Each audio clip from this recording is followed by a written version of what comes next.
There's nothing to record just yet. But hey, everybody, this is the Rough Craft, the show dedicated to creating new stories while enjoying a nice, tasty beer. But tonight, we're doing a little something different. It's a show called The Writer's Craft. We're going to be sitting down with our special guest, Logan Westerlind, and talking about his stories and just his philosophies and what he does when he likes to write, and just kind of get an idea from his perspective. And we're going to be trying to do this a lot more in the coming months to talk with other, amateur and aspiring writers to get their ideas. So to kind of help build a community around that sort of idea and just give people a place to go and kind of promote their work where otherwise we may not have the opportunity. So, hello, Logan.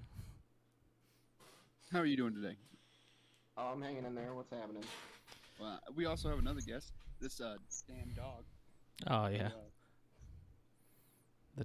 My other dog's in heat, and he's not fixed, so he's gonna be hanging out with us tonight. So everybody, if you don't have a beer, I'm gonna give you a second to go grab you one while we run this intro, real quick. Oh, I hope y'all can hear that. We can. Boy. Cool. I heard all that too. I thought that mic wasn't supposed to pick up stuff. All right, and we are live, everyone. Hey everybody, my dog just knocked over a whole table. So what we're going to do to start everything off tonight is we're going to be playing a little game that me and Matt has come up with called Take Your Shot. It's pretty much, it's kind of like almost a mini version of the Rough Craft. We get like a random prompt, and we each then have to take our shot at coming up with a story, a quick story based off of that writing prompt that we have. So we'll take our shot while taking a shot, spend 5 minutes coming up with a story, and then we'll all take turns doing that. We'll read our stories back to each other, and we'll make fun of each other for it. Sound good? Yeah, sounds kick-ass. It's fun. Hopefully this goes as well as it did last time. Which by going well, a game like Take Your Shot doesn't go well, and that's how it goes well. Real quick, Matt, if you could do me it will go funny, you know? Yeah. You can hope that it goes funny. Exactly. That's yeah. Matt, if you could do me a favor, please. Could you send me a link? Never mind. Hold on. I can find it. I gotta find the things that we're supposed to be talking about tonight. I didn't pull that up either. If you could, Matt, would you send me a link of the things we're supposed to be talking about tonight? Because I can't remember where we had it exactly. Okay. Great. Cool. Glad we're doing this live. Oh, don't you even start with me right now. The one thing. I got it. I already got it pulled up. Thanks, Matt. Anyways, so here we go. We're gonna go ahead and. Did you actually send it in time, or is it like? No, I found it in time. Oh dang! The letdown. Yeah, it was right. You should have had it already pulled up. It was right there. I should have had it already pulled up, but I was too busy fixing cameras and stuff. Don't blame me. Blame my dog. Yeah. Okay, I don't want to. I blame the dog. So you want to go ahead and get into tonight's beers that we're drinking? Oh yeah. There we go. See, that's why I can't do this alone, guys. So we're gonna go ahead and talk about today's beers, and it's not just my beer. Look at them beers. Thanks, Brian. This isn't just my beer and Matt's beer. Logan also has a beer because he's joining us tonight and doing this whole thing. So real quick, I'm excited to have this beer because I've been looking forward to trying another Birds Fly South beer. So the beer that I have today is Radio Silence from Birds Fly South. And we're just going to do this a little bit quicker than we normally do just so we can kind of get into things. So, Matt, if you want to go ahead and bring your beer out. Sorry, I was muted. My beer is Oktoberfest by Sam Adams. So that's what I'm going to have. I couldn't find the beer Logan suggested. I guess that's a Florida thing. Maybe. It is. It's from Fort Myers Brew Company in my town, and it's like soft core beer. It's like the lightest, crispiest beer. Yeah. So is it like a cider, kind of? Would you say? No, it's like a what is it, like a blonde ale? Yeah, I think that's what it is. Yeah. Super soft. It's what the ladies drink. There we go. That's a good thing. What's the name of this beer?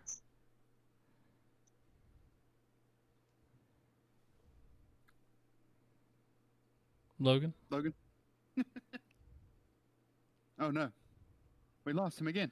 All right, well, I'll go and introduce the beer. The beer that Logan is drinking is Gateway Gold Tall Blonde Ale, which actually it's a cool looking beer from what I can see. Yeah. Go and crack open that. Sorry, my son was knocking on the window. Oh no, you're good. My bad. No, it's all good, man. We understand. But yeah, I've had the Blueprint IPA from that sounds looks pretty like apple. I think it's just the can. But yeah, I've had the Blueprint IPA from them, which is probably the best IPAs I've ever had. I wanted to try sour because Matt's had one of their sours and said it's good. So, and it's the same thing. This is a local brewery. It's in Greenville. It's not too far from where we are. But I'm looking forward to trying this. And then that's something else I was gonna say. Oh, cool. I looked it up. I'm looking at this Blueprint Brewing Company now. Oh yeah, Birds Fly South. They've got like a spot you can go to? In Greenville, I haven't been there yet. I got it from a local beer store that's around here. That has stuff. Okay. And that's what I was gonna say is like what sucks about beer, at least from my understanding, you can't buy beer online and have it like mailed to your house or anything. So I think you can only kind of get the local beers that you have around you, right? Yeah, pretty much. Florida's where people come to die, so naturally they want to drink all the time. You can find booze at every hour of the day, wherever, honestly. Yeah. Well, at least it's not like Louisiana. Just they got daiquiris that you can just drive up and get out of the drive-through. What? Yeah, it's crazy. Yeah, I know there's some places, I can't remember where it is, that they would have drive-through liquor stores. And so maybe that's what you're talking about, maybe something like that. No, you can drive up and order a daiquiri like you would a McDouble at McDonald's.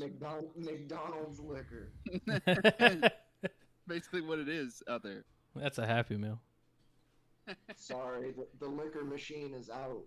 Yeah, that's what it would be. I want to say real quick to Wacky. Hey, how's it going, Wacky? This beer, it's kind of fruity. It's not an apple. I think the greens just kind of give it that idea. And I do want to let you guys know, even though we appreciate you guys being in the chat and hanging out, we may not, just because we're going to try to focus on the conversation and everything that we have going on, we hope you guys enjoy the show, but we may not be able to keep an eye on chat as much as we would like to. So just kind of heads up with that. But afterwards, if Matt has time, we might play some games and hang out and just talk with everybody for a little bit, just to kind of have that more interaction with everybody. Yeah, and Logan is more welcome to join, hang out, and talk to the chat with us too. Yeah. So don't feel pressured. Like once we're like, all right, that's it, that you have to leave. That's not what we're saying. So let's go ahead and get started with take a shot. How about that? Well, before we had flipped a coin, and since we have three here, what I think we should do is let Logan pick. Either he can go first, he can go second, third. You can pick the whole order, Logan. We'll give you that kindness, I guess. Oh shit! Hold on. So we're gonna take our turns at intervals of what? Like 5 minutes? 5 minutes. Oh, and I just gotta tell you a story? No, you just. I'll give a. We have a writing prompt that I haven't pulled up yet. Actually, let me just go ahead and make the writing prompt, and then we can talk about that a little bit, just so we kind of have a. So I can scribble. I get to scribble some stuff down, right? Yeah. You have 5 minutes to kind of just work at it, and I'll actually. Because like I was getting ready. I was like, in a world. I was getting the voice going. What I'll do is I'll go ahead and Logan, I'll in the general chat in the Discord there's the writing prompt, so you can have it as a point of reference for both of you guys. Okay, a man in his early 30s. What else did that say? Who can be quite generous. A woman in her early 30s who can be quite daring. The story begins on a university campus. Someone is badly injured in a car crash. It's a story about a journey. Your character discovers some unpleasant truths. Oh, boy. So Jesus. You have 5 minutes to turn that into whatever kind of a story you can. You can make it be serious, funny, whatever you want it to be. And then we just read them out loud. And there's no real winner here. I think Matt, we talked about like the winners and losers of this, but I think that for me it's the joy of forcing yourself to write something real quick that's not as good as you would want it to be. You're terrible at this. I can't wait to get yelled at. So, Logan, I'll let you, whenever you're ready, you give us the order and how you want us to go. And whenever it's somebody's turn, like say it's Matt's turn, Matt, just mute your mic, and then me and Logan, we can talk while you're kind of scribbling away. And then we can just kind of, everybody, whenever it's your turn, you'll just mute your mic and start working on whatever it is you're doing.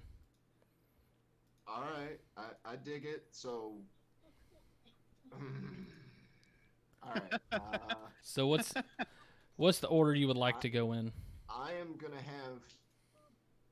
have Matt go first. Okay, good. That's good so Because I far. want to put the pressure on someone else. And Okay. I'll go second. I won't be a bitch. I won't be a complete bitch. Boy, this is working out great for me.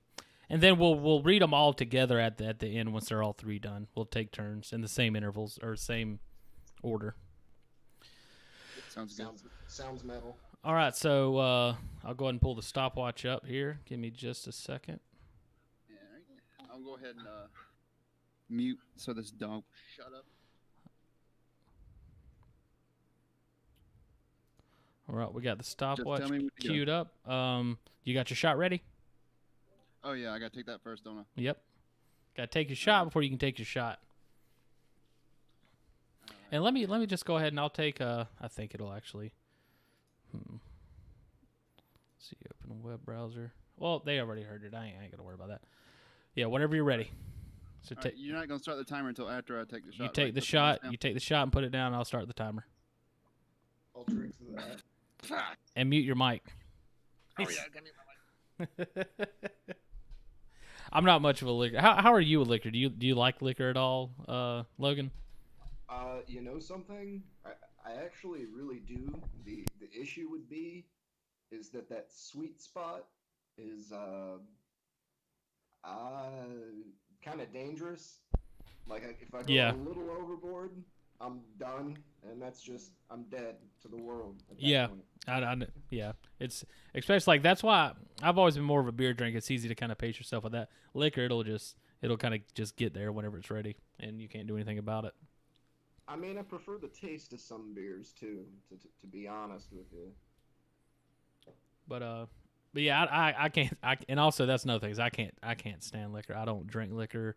I drink it for occasions like this, but I've never been somebody like as far as like writing and stuff like that. I'm not the kind of guy that's going to sit down and have a glass of whiskey with him as he's writing or just playing video games or something. I might have a beer while I'm playing video games, but I will not just sip on a whiskey. Not for me. I smoke stogies, so I've already got a bad habit. Oh yeah. Yeah, me and Matt, we smoked. I don't know how long Matt smoked for, but I smoked for I think it was 11 years, and that's why I'm now doing this bad boy right here. I've been doing this for a little over a year. Plan on quitting that. I don't know, the next year or two, maybe sooner, hopefully. Which this isn't terrible, but it's still. I want to be free of all the habits. Yeah, I feel that. I totally agree with that. Energy drinks are probably the one I won't be able to put down ever. Oh yeah, I've actually that's one I've just. I don't want to say that I've kicked the energy drink habit. I used to, like, I'd work third shift, so I was always drinking energy drinks at work. And just even before then. But I've recently, what I did is I started drinking a lot of black coffee. I started doing it because I was trying to lose some weight, so I started intermittent fasting a few years ago. And black coffee is like a good go-to. So I've started supplementing that with energy drinks. And for the past couple weeks, because I'm back on a kick of trying to lose weight, haven't had any energy drinks. So I'm hoping I can keep it going again this time. What coffee are you drinking? It's just some generic stuff that my wife has. We get K-Cups. I have a Keurig and do that when I'm at work. I have like a little bag of it that I use when I'm at work. Yeah, I can't do coffee. Yeah. I mean, typically, honestly, because I got kids around, it's like water and juice. Yeah. I got you. Like if I'm sitting there writing, that's kind of the go-to is water and juice. I got you. But yeah, Yeah, I think the coffee I have is a generic Boys, I like to Aldi go brand. ahead and forfeit the rest of my time. I am finished. You're finished. Yeah. Oh boy, look at big penis Clark over here. You can go ahead and say it. Is it my turn? Yeah, big dick Clark over here. BDC. No, I was gonna say Master Writer Clark, but you had to go ahead and make it crude. I didn't make it crude, Matt. It is crude. All right. Yeah, Logan, if you're ready, we can go ahead and you can go ahead and get started. All right, let me go for it here. All right, let me Restart the timer, Tommy. I've already restarted the timer. I gotta wait till he's ready. Did you take your shot, Logan? Yeah, I took my shot. Okay, and timer is a going. All right. Yeah, I'm excited. I think I wrote a pretty good story here that encapsulates everything. Really, I'm just not looking forward to it at all. I don't. Really? Yeah, it'll come to you. Yeah. That's what happened last time. It's like that jumping off a diving board kind of thing, and it's weird because it's just you're writing a story, but you just don't want to come up with nothing. Right. And that's kind of the way I feel. But let's stop talking about the story. I don't know what. I haven't. I keep forgetting that that's what we're doing. So. Writing a quick short Yeah, story? so you don't have to worry about me having anything come to my head or anything. I don't even have the prompt pulled up. I don't remember what it's about. I need to actually look over that real quick so I can cheat now. So how's my mic sounding? Is it sounding a little bit better? It does sound better. And while we're at it, I know we told the chat we weren't going to interact with you guys, but we got 4 minutes right now. How's everything sounding to you guys? As far as audio levels, like is Matt, me, and Logan, we're all on the same level? Should I change the audio output on some of them, or does it seem good? Is anyone a little bit too loud, or am I cutting in and out like last time, or what? Because I found out I can boost my mic, and I didn't know I could do that. So I boosted it a bit. See if that helped. I know for me, you sound really good. Awesome. Oh, I think your camera just slightly moved, so just. That's because Sam decided to hit my desk. Why is Sam in your room hanging out with you? Because I don't want Emily to have to deal with Evie and the dog. I understand. I do hear something. It seems like your mic's picking up a lot more than what it was before. It's boosted, so it's picking up Sam whining. Oh, that's what it is. I really wish it wouldn't do that. Got that big old damn dog back there. He sounds fine. I sound fine. Okay, All right, cool, man. Cool. Thanks, Brian. Hey, Brian, you find any raids? Oh yeah, I forgot, man. We've recently, Matt's been playing Pokemon Go for a while now. I've recently gotten back into Pokemon Go, and so we've been hardcore raiding, trying to get them legendaries. You got me a shiny Heatran. Yeah, I didn't. You shush. 5 times. Took me 5 times to get a Heatran. Did you eat before tonight, Matt? Yes, I ate some biscuits and gravy and some grits. Oh, I had a man.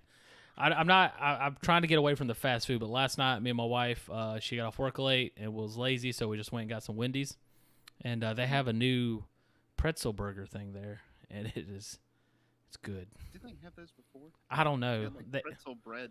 They had a pretzel chicken sandwich there, and it was like a bacon, cheese, and like some sort of. It's supposed to be a pub. That's what it is, a bacon pub burger. So it's got like some sort of pub sauce on it. I don't know what the fuck it is, but it tastes good. Very delicious. Nuggies? So you don't need no nuggies. That's processed chicken, man. I had some nuggies last night. It's all processed chicken. It's all unless you're getting what isn't. I don't eat fast food. So. That's a lie. I eat pizza all the time. Yeah. Oh, those pepperonis. Those are processed, man. That cheese is processed. It's Italian. It's fresh from Italian sausage hogs. Yeah. It's processed. I get Domino's all the time. By nature of the way that you have to make sausage, it has to get processed. Yeah, well, everybody keeps saying it's filled with pig lips and assholes. I'm like, well, they're good. They do something. That's what nuggets are. They're like all the extra bullshit from chickens that you can't really do anything with. They just throw it in together and mix it up. Yeah, they'll like mix in beaks and feet. Yeah, and it tastes good, Matt. So fuck it. All right, that's your logic. Why are you shitting on me? Hey, where are we at on time? We got a minute 12, minute 10. That timer only goes fast when you're the one writing. Apparently, unless you're Matt. Apparently, I'm done. Hands up. I forgot to say, I was talking about winners and losers. The only way you can lose this is by not putting in all the story elements. No, by not putting in all the story elements. Oh yeah, that's right. That's how you lost last time. Yeah, not because my story was worse. My story was better, if you ask me. My story's better, and I think my story is gonna win. I really hope it doesn't, so I can be like, you should have taken your time, asshole.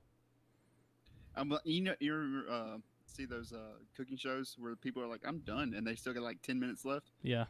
and theirs turns out to be the worst one. That's This what would be me. that's what I hope happens.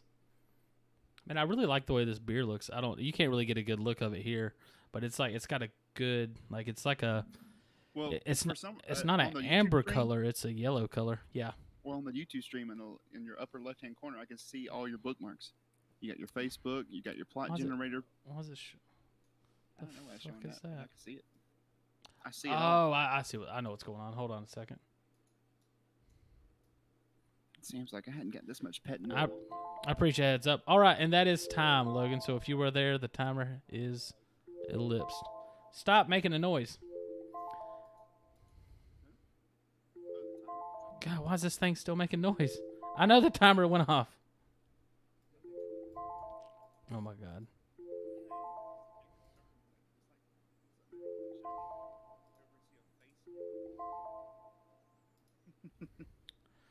This is not the technical difficulty I planned to have today. Oh my God. There we go. The alarm finally ceased. All right, Logan, so you're good? I mean, as good as I can be, I guess. All right. All right, well, guess it's my It's turn. probably acceptable. That's all it needs to be. It'll probably win. You took all whole time. Yeah. Well, I'll be taking the whole time too. That doesn't mean shit. All right, guys. So here I go. I'm gonna go ahead and mute myself. Well, I'll take my shot and then I'll mute myself. Take your shot. Hot dog. Get to it. Hot dog, hot diggity dog. Oh man, yeah. Ugh. That was good. That was good. I strongly disagree. That looked like it No, hurt. that was cool. That was real quick. That was manly. Set that glass down, son. Hey, you come here. No, I'm not done petting you. I'm not done petting you. All right, you starting? You starting, Tommy? Okay, he started. So, Logan, how do you feel like your story went? I mean, I think it's all right. I think it's a story. Would you want to come on and do this again? Take your shot game? Yeah, man. Yeah, Awesome. man. This is, I think it's a cool idea. Now that I see like how it works, it's pretty sick. Sweet. Yeah, we thought of this. We're trying to think of an icebreaker game, something like this. Because you don't want to just start an interview and go like, all right, tell me about yourself and shit. Like get loosened up and get the juices flowing. We figured that this would be a good icebreaker. So I'm glad you like it. Yeah, I totally agree. Yeah, I think the game of sorts is a good way to start. So how many beers did you buy? No, not. I'm just asking. Did you get like a 6-pack or 12? They come in like a it's not like that standard 6-pack. It's like that plastic crack top. Oh, the 4-pack. Yeah. You gotta like break. Yeah, it's one of those. That's perfectly fine, man. I was just wondering because I was like, all right, I'm down one. I got 5 more to go, and I'll probably crack one over the head of this dog. You have pets, Logan? You have pets? No. Currently, I live in a condo, and we're like, nah. But yeah, I'd love to have a dog. Yeah, they're fine. I would like Sam here was a rescue, and like he was by the time we got him, he was too old to get fixed.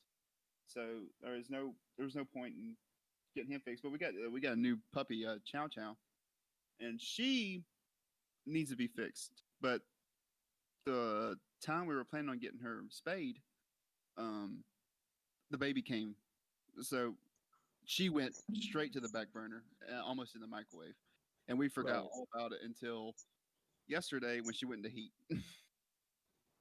So oh snap! Yeah, and that's just a mess. Oh yeah, it is. We would have him upstairs in this kennel, but the baby has her crib set up next to our bed, where it's just where his kennel is. So I'm not putting him up there to bark all night. Yeah, no, I totally get that. We might get into this kids later. take precedence.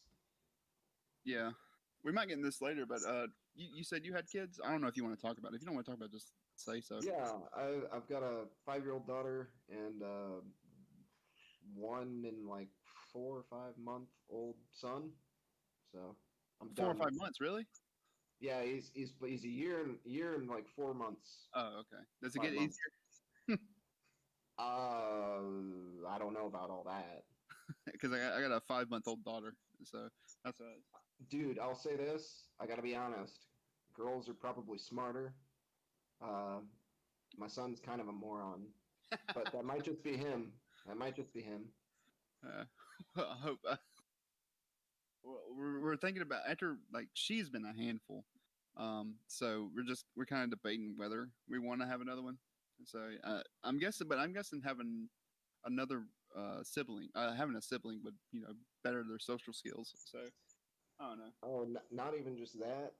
Like my 5-year-old plays and interacts and will keep an eye on her brother. So that's kind of cool. Okay, cool. Oh man, that helps. I guess thinking about whether we want another one or not. this story's terrible. You guys are gonna win. Awesome. But I was able to get done with 40 seconds. You can't put yourself down. You got to have a neutral. Oh, let him put himself down. This motherfucker's always so goddamn confident. I'm not confident this time at all. Last time, so that's how you know. Last time it actually was a good story because I was confident. This time I was so worried about missing something, so I kept going through and I would write something. I would go to the next one. I'm like, oh no, I got to go change this one back. And then I started rushing. I'm like, I have 2 minutes left, and then so I just rushed through like the second half, which is the important parts. So it went to shit. But I could have spent another 40 seconds, but that time that it would have made me go overtime. So here we are. So Matt, you ready? Who wants to go first? Well, no, we're gonna go in the same order, Matt. So Okay. that means you, unless Logan, you want to go in a different order for fun. I say we'll just keep the order. We'll keep it going. Sounds good. Sounds good. All right. Man in his 30s, Steve, rich as fuck. Woman in her 30s, Sue, poor but adventurous. How poor is she? Huh? How poor is she? She's so poor. I was just wondering if she was as poor as the other guy. Poor as fuck. Go ahead. I'm sorry. Steve is bored with his money. So he walks around in the university where he meets a mechanical student, Sue, who has taken forever to get her degree because she is so poor. Sue wants to race cars. Steve buys her a race car to race around the U.S. They travel around the U.S. racing cars. Sue wrecks her car during a race, and Sue discovers that she can't handle racing. Boy, now that I read it out loud, this is terrible. You made me feel better about my shitty story. Man, once you say it all loud. All right, Logan. Now it's up to you. And we do kind of have an advantage, which I think I'm still hoping yours is better than ours because I don't think mine's good. But I think we are at an advantage because we've at least kind of tried it once. So we'll see. Oh, so I kind of just like jumped into it. Mm-hmm. And so I wrote down the prompt as man 30s, woman 30s, university campus, badly injured crash, character discovers truth. And I tried to incorporate all of that, but I don't know. I just jumped into it. Yeah, it can be kind of tough. Like once you like write some of it, you're like, oh no, I forgot to add this, and so yeah. Let's see here. Kelly shifted through the woods, yellow raincoat reflecting light through the canopy above. Lightning cracked the sky, a cacophony of pelting drops trouncing the leaves. It lumbered behind her, dripping fangs and drooling snout, sniffing the air with intention. Kelly stumbled through the tree line and into the quad, crossing walkways, forming a star at its center. Still it followed. Kelly didn't dare look behind her for fear of what followed. She sprinted across the grass, between sidewalks, crossed the intersection. Skirt! Headlights danced as her vision swam. Still it followed. This motherfucker I know Shakespeare'd us in the middle of a goddamn Dr. Seuss competition. Yeah. I don't like it. I was thinking like the first sentence, I'm like, It's yeah, so this is good. I was like, he put a lot of. I feel like yours, Matt, is kind of like a point to point kind of thing, and then his is more of a like actually trying to make a story, and then mine's in between both of those. But we'll see. We'll see how it goes. So to be fair, all right, on Reddit, they do like 50-word fantasy, and like once I saw that you guys were doing this game, I was like, that's sick because you can incorporate a skill that I'm trying to learn. Because I mean, some of those short fantasy stories can be really cool, like microfiction. I don't know. But I liked it. I enjoyed it too much, and you're gonna need to finish that. He said he's gonna need to finish it. Yeah. I don't know. Shakespeare during the I don't know. I don't even know what's in store for Kelly. I don't even know what was behind her. I just called it. But it's there. Well, that's the mystery. That's what we want to know. Yeah. All right, let me go ahead and read mine real quick, and I think I've said enough about what happened during the creation process. So here we go. The sun had just set as Jen and Aaron got in their car. It was time for her to head back to her dorm room. And with this being a Christian campus, they could lose a lot of seeing together past curfew. I misspelled a word. They both met when they started school, both late bloomers coming in at the age of 25. They found each other, and that alone was enough for them. As they went home, Jen taunted Aaron to speed up. He was unsure as always, but as he loved to give, he decided what the hell and gunned it. Suddenly, they hit a slick spot in the road, and the car flipped. Aaron woke up in a hospital and found out his leg was missing. He screamed, and a nurse came in. He asked about Jen, and she told him she was gone, and so was the baby. Oh, snap. She was pregnant the whole time.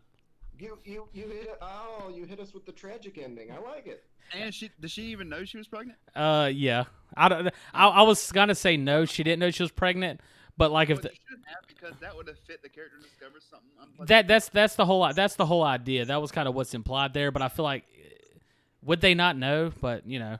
So, but then I actually wrote, and I should have said this, but it says she was gone, and so was the baby. Dun dun dun. That's what I wrote.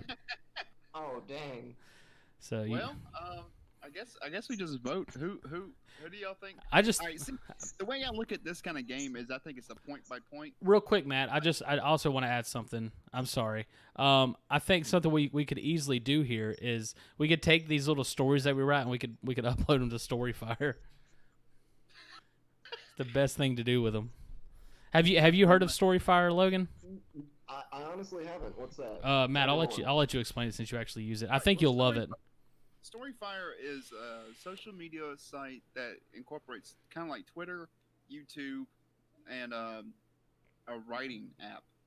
So what you do is you use it for social media. You can upload videos like YouTube, and you can write stories on it and publish them on there for other people to read. And they give you something called Blaze, and the Blaze, every 500 Blaze is worth $1. So it's just a neat little app where you can write stories on there and talk with other writers. It seems like it's designed for like a social media for writers, pretty much, which is like a cool concept. Yeah, that's pretty sick. I dig that. That's awesome. So yeah, check it out if you haven't yet. I got a profile on there. I got 2 stories up there right now. I'm working on a third. What are those stories about, Matt? Cicadas. Cicadas. Cicadas and the cicada queen. All right, you're gonna need a little context, Logan. We do characters sometimes, and other things like on comedy night, and one of my characters is obsessed with cicadas. Yeah. That gum. So yeah, let's go through. And you were talking about the points. The like you said, you want to go point by point as far as winners and losers. And I agree, because I think that's something we need to do. We need to go ahead and figure out if we have to disqualify somebody if they didn't hit all the things. Which it's funny, I forgot about their what is it? It's a story about a journey. Totally forgot about that. Luckily, they were in a car, so they were having a journey to her dorm, so it all worked out. See, I had Sue traveling around the U.S. Jesus Christ! I'm sorry. I had Sue traveling around the U.S. racing cars. All right, so. Logan had his character run through a woods. Yeah, something like that. Getting chased by some monster. Mine went to a journey to the hospital. Sorry, Logan, go ahead.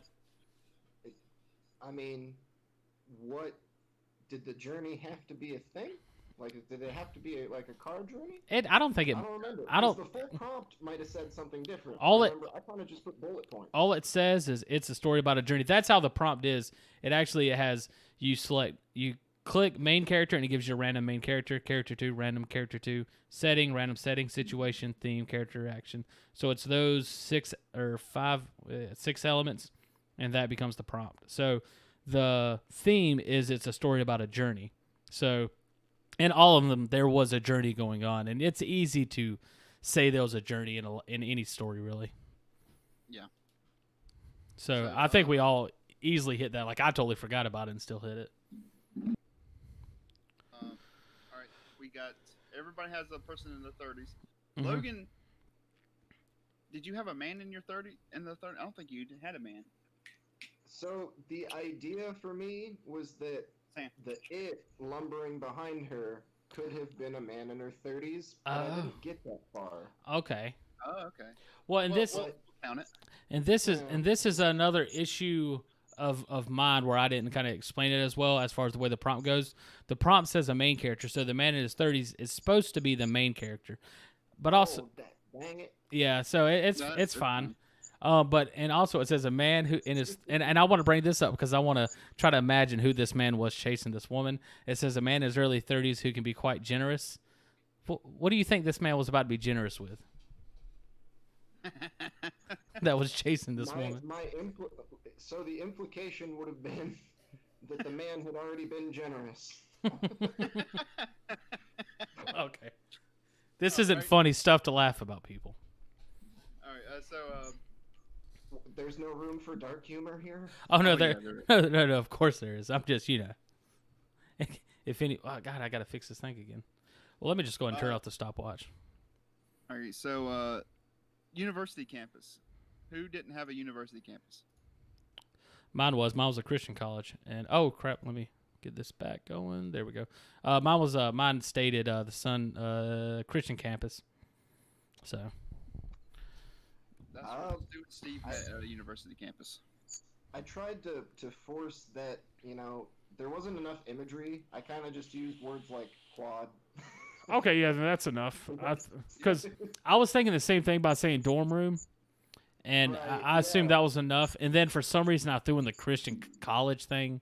That just kind of came to my head. I thought that'd be funny. I like that. That's specific. Yeah. That's all right. Someone is badly injured in a car crash. Oh, I messed up there. I had 3 people badly injured in a car crash. Someone was injured in a car crash. Sue was injured in a car crash in mine. Logan? Kelly got smacked by a car. Oh, yep. I like the way you describe it.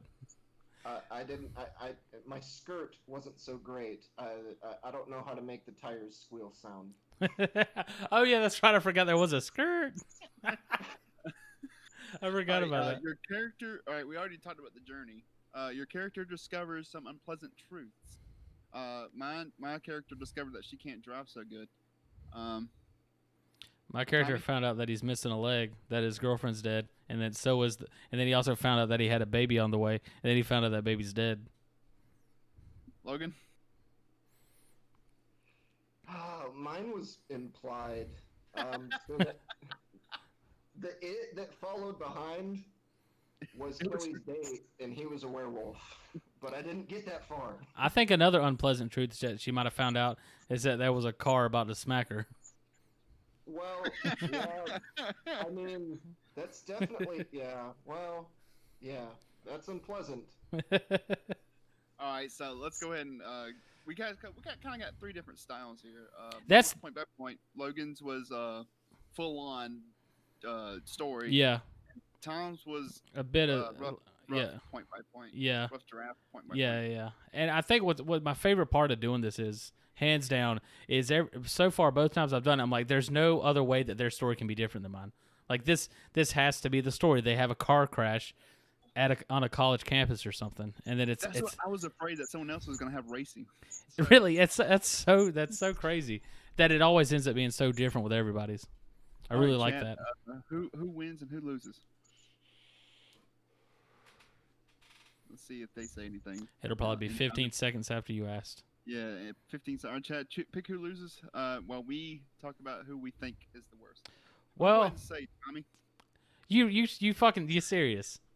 Yeah. You're so serious. It's crazy how this man thinks his story is better than mine. I'm gonna have to say Matt. Okay. I guess Logan? the good thing here is that no fooling. I definitely think Logan's was the best written and the best executed for sure. Who do you think was the worst, Logan? You'll be the tiebreaker here. Who do I think was the worst? Yeah, mine or Matt. I have to choose who sucked. That sucks. I don't like it. All right. Well, chat said Logan was the best. Who was the worst, chat? So we got 1 point for everybody so far. Yeah, don't put that evil on me. Okay. Wait, hold on. What do you mean we got 1 point for everybody? Chat said Logan was the best. So Logan's got 1 point as far as the best. Are you saying you thought yours was the best? Yeah, I'm thinking mine's the best. So that's 1 point for me. You think yours is the best? Yeah, mine's the best. Look, man, I can get behind you if you think yours was better than mine. He's a man of confidence. I'm just gonna disagree with you. But after hearing yours, I realized mine wasn't so bad. But I'm gonna have to go with Logan. So I think that's gonna mean Logan's is gonna win. So Logan has I think Logan. The only issue with Logan's is, and like he said, he just kind of put down rough like little points and stuff like that. I think he could have hit more of the, I guess, the full story beats, but I think he didn't have as easy access to it as we did. Like you had it right in the Discord chat, and he had it where he had to write down the points himself. So, hey Tommy, in the YouTube chat, can you create polls? Polls? I don't know. I would say that I didn't follow the rules closely enough. You got the main. Yeah, and still, and that's the whole thing is like. You were kind of at a disadvantage because, like, I don't think you would have been able to look at the Discord chat while writing the story. I don't know. Maybe you could have, but I'm assuming you didn't, so you just kind of went by point. So I'm not going to fault you for that. I had a Word doc open. I just kind of scribbled it down. Yeah. Say Tommy. Say Tommy was the worst. Whose was the worst? Whose was the worst? Make it. It's Tommy's, right? It's Tommy's. I don't know if you can make a poll. That's something that we should have set up beforehand. Yeah. All right, we'll just go ahead and say Logan won because I agree Logan is better. Logan is way better than mine. Do you really agree, Matt? Yeah, his is good. Oh, jeez, come on. Gee. All right, yeah, oh yeah. Okay, Logan. Yeah, who do you think was the best then? Yeah, if you wanna help us ruin our friendship of over what, like 10, 15, or like 15 years. Mm-hmm. Break it down right now to this moment. No, I'm just kidding. I liked Tom's because there was description. Oh, you motherfucker! No, just kidding. there was descriptions given that I was like, oh, okay, I can kind of picture where this location is at. Specifically when it said Christian college. Yeah, so. It just came to my head. So. Oh, fine, you son of a bitches. That's honestly with both your stories so far. The reason that I'll drink with you though, Matt. The reason I didn't like either of yours wasn't because the story was bad. It's because the descriptions and everything. Yeah, it's the way you do it, kind of point by point. It feels like. You want to drink with me too, Sam? Sam's like, hell yes. Give me a shot, and then I'll go bite some people.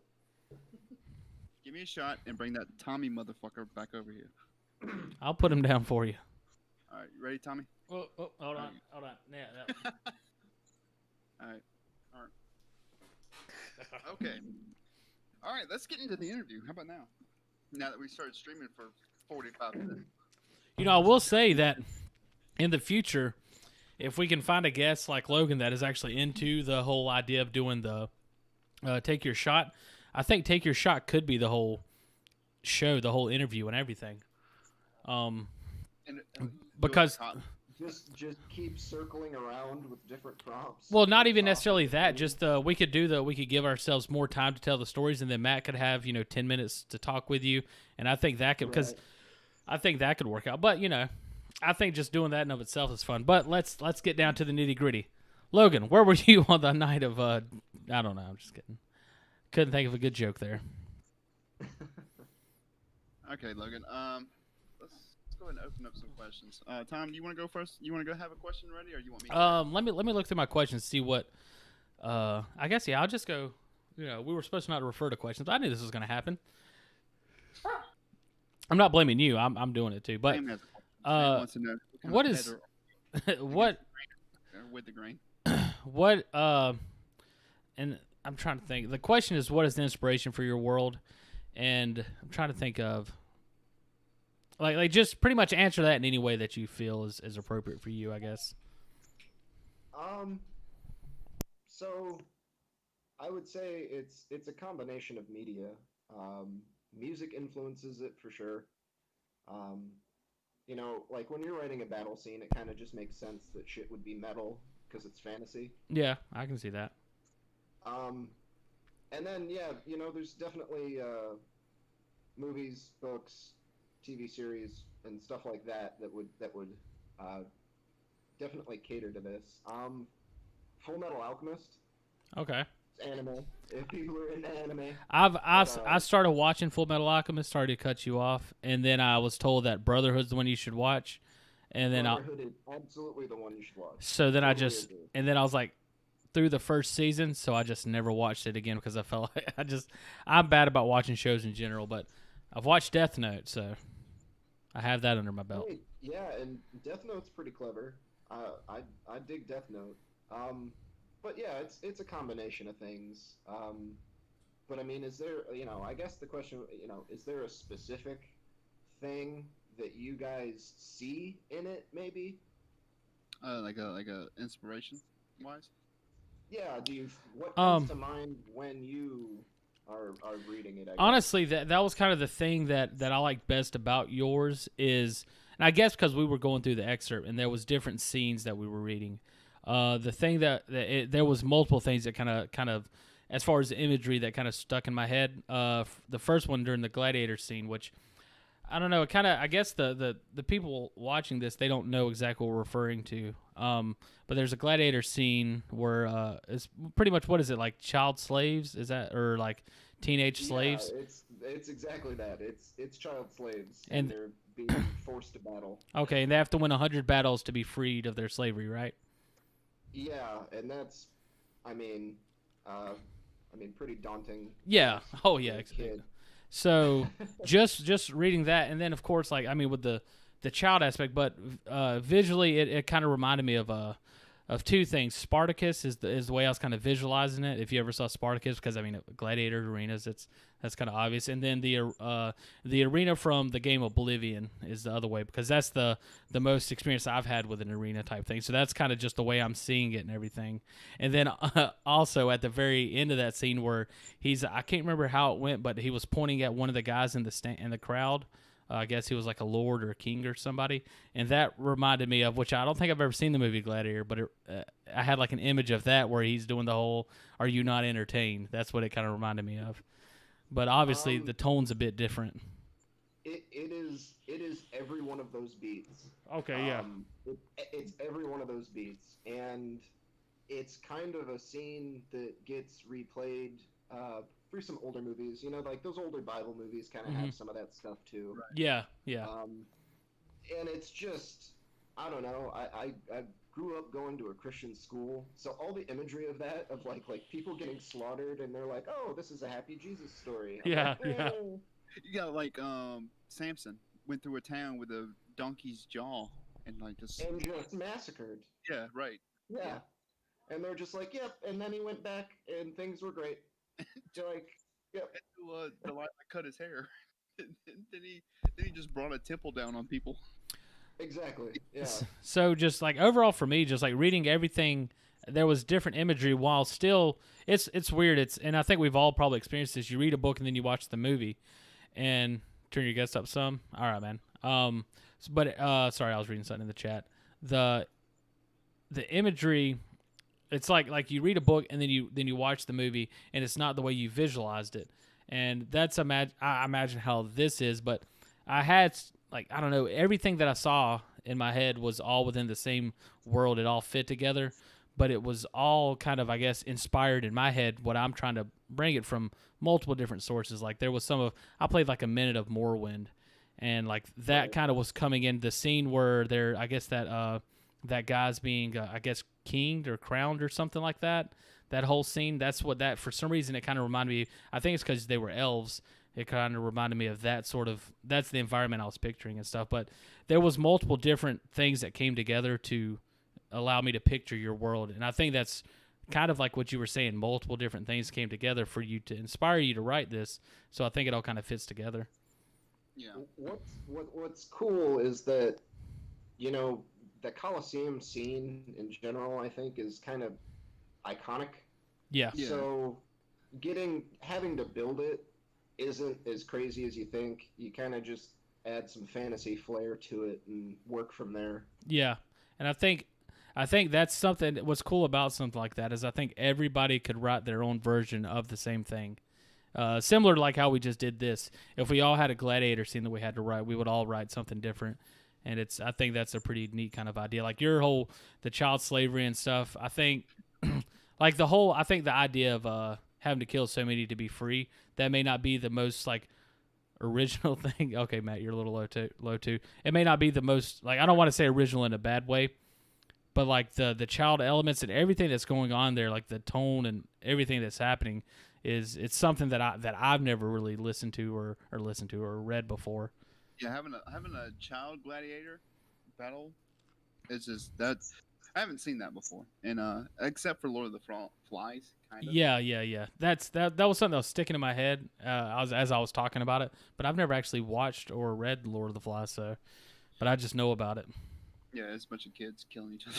So, all right, so Yeah, what, and you know, the idea for the world is that orphans are rampant, specifically in, you know, certain sections, basically, and they're profitable too. You know, you end up making a warrior or a house servant or something out of them, or you're selling them off. So yeah, it's messed up, but I thought it was a good take, and I wanted to mess around with like the typical orphan tropes.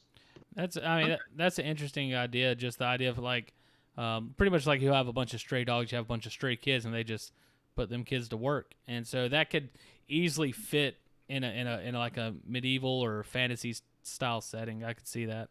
I don't think I'm sure things have done that before, but I haven't seen anything like that I know of.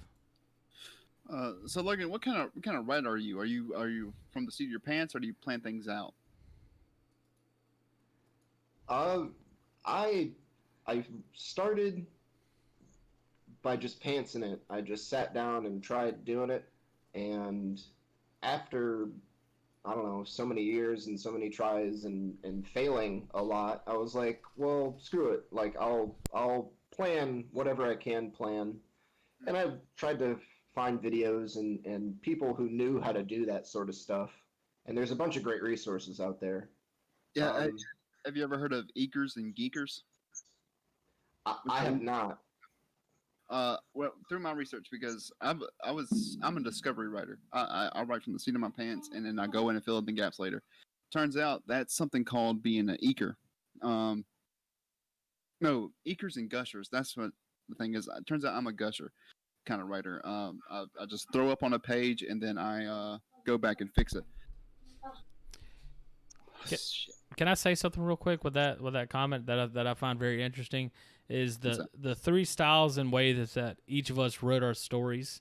Um, I guess like Logan did plot his out beforehand, but the way that he wrote it seemed more like a gusher, like you're just kind of going and you're writing a good story from the beginning. And yours was more that plot point by plot, like you're plotting it out and getting an outline started. So it's kind of interesting that that's the way that you took writing this, and it's the for both of you. It seems like it's kind of the opposite of the way you actually write your actual novels and stories. Yeah, I'm in practicing with the eaker mentality, which is just plot point by plot point by plot point, and then fill in the gaps. But when I'm writing like a story, like a book or something like that, I'm a gusher, and I just sit down and write. Uh, don't think anything through. I'll fix it later. And so you're kind of the seat of the pants, but starting out. But now you've gone back to kind of like laying out your points, plot points. It's definitely a spectrum. Mm-hmm. For instance, if a if a character story, just one character in particular, seems to have something going on that I can make more of, then that's cool. Fine, I'll see where that goes. Mm-hmm. Um, but the thing that I've found about outlining is that you take one character and give them a plot, and then you take another character and then you layer it on top, and you get this web going where instead of you know unexplained coincidences, it's like, oh no, this person lives at this house, and of course they'd be there. We're walking by, and it becomes less coincidental and more lived in world, I guess. So, like, to add on to that question, like when you have a character that's supposedly supposed to be a one-off, do you find that you kind of like them too much for them to only be a one-off, and you give them more of a role in your story? Um, you know, for this story in particular, for the Kill War Saga, as a series of books, there's some planned characters happening, and then there's some characters that were one off, or they're there for a plot reason. Mm. And then they just sometimes they become more interesting. Um, so if you can fit it into the story and you can add that layer, then you should. Sometimes you're writing a couple thousand words to go, oh well, that sucked. Never mind. Yeah. I did that with one of my characters. I have a character in one of my novel named Travis, and he was just supposed to be a one-off character. He's just to be a bad guy who kidnapped the main character and just beat him up, uh, only for that main character to kill him and escape. Well, I liked the character too much, and I actually made him a second main character. And I want to add to that real quick. From reading, I've only read I think 5, maybe 6 chapters of your book. Trevor's the leader of the gang, right? Travis. Sorry. He is so far my favorite character. So it's kind of like interesting. Like he just had a one-off character, decided to continue on with him, and now at least for one reader, that has become his favorite character. So, and I think that's something that's just I like organic stuff like that happens whenever you're creating stories, or whenever you're telling a story and then you find fun and enjoyment and a new idea and you just explore it and see where it goes. Absolutely. Yeah, absolutely. And the thing about side characters is that because they can be a bit of a plot device, Mm-hmm. they show they show a lot of action. They're moving the plot forward, and they're doing more than what your main character might be doing. And yeah, it's cool to see something that kind of has its own life. Absolutely. Yeah. So, do you listen to any music while you write? Oh, I mean, while I write, no, but music is a huge inspiration, and sometimes I totally do just put the laptop aside and then take that moment to listen to music. Okay. I play guitar. I saw the guitars on the walls. I'm like, all right, sick. These are my type of people. Huge heavy metal guy. Oh, really? What kind? All of it. Can I say all of it? Most of it. You can say whatever you want. What kind of bands do you listen to? Like Whitechapel, Deathclaw? So in that same vein, the last album I was stuck on, I believe, was In Theory. In Theory? Hold on. Give me a second. Okay. You're fine. You good? Tom, how about you? Do you listen to music where you write? That's one of the things that I think I don't know if you do, but that's one of the things that's actually pretty interesting listening to you guys. And another thing that I find very interesting and good about doing this is we're finding out other people's inspirations, which may aid us. Because honestly, for me, music has had that I can think of plays no part in anything that I've ever tried to visually. Because most of my stuff, like as you know, is in my head. I don't write as much as I need to. But I don't think music's ever really played a part in any sort of inspiration that I've ever had at all, period. Well, that's weird because like music plays a big part. Like I'll listen to music constantly when I'm writing. That's crazy. It's Yeah. So go ahead. I'll give you my take on why music can be cool. If you've got the sort of mind where you can kind of close your eyes and visualize what you want to have happen in the scene, Mhm. when you put it to music, it usually just ends up being a montage Yeah. of just like moments and actions and stuff. And I don't know, rhythm kind of lets me harness my creativity, I guess. Yeah. Yeah, because like I'll do that. Like I have a story where a character is building a town, and then I'll play a certain song, and then I'll just have that whole scene montage through my mind. It's, Um, so I know what you're talking about when you talk about that. well, that's why like I don't know if you'd heard me, Logan, but that's why I really like doing this, because that's like what you guys are talking about. It makes total sense, and that's something that I'm probably I'm going to actively try to use now, because I'll do that. I'll have scenes in my head and everything, and I like the idea of kind of picturing a scene or coming up with a scene, and then putting it to music and just sitting back and maybe trying to find the right song that fits it, and at the same time letting the music inspire the way that scene's going, as well as letting my mind or the imagery that I already have try to dictate what the song is going to be, if that makes sense. Kind of symbiotically trying to build each other up.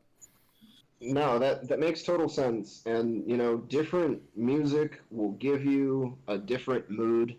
I mean, you know, when you think about the music from Star Wars that's so iconic, Hmm. um, symphony music and some of that stuff works too, man. Like if you're trying to set the mellow mood, try to find something that fits the image in your head, I guess.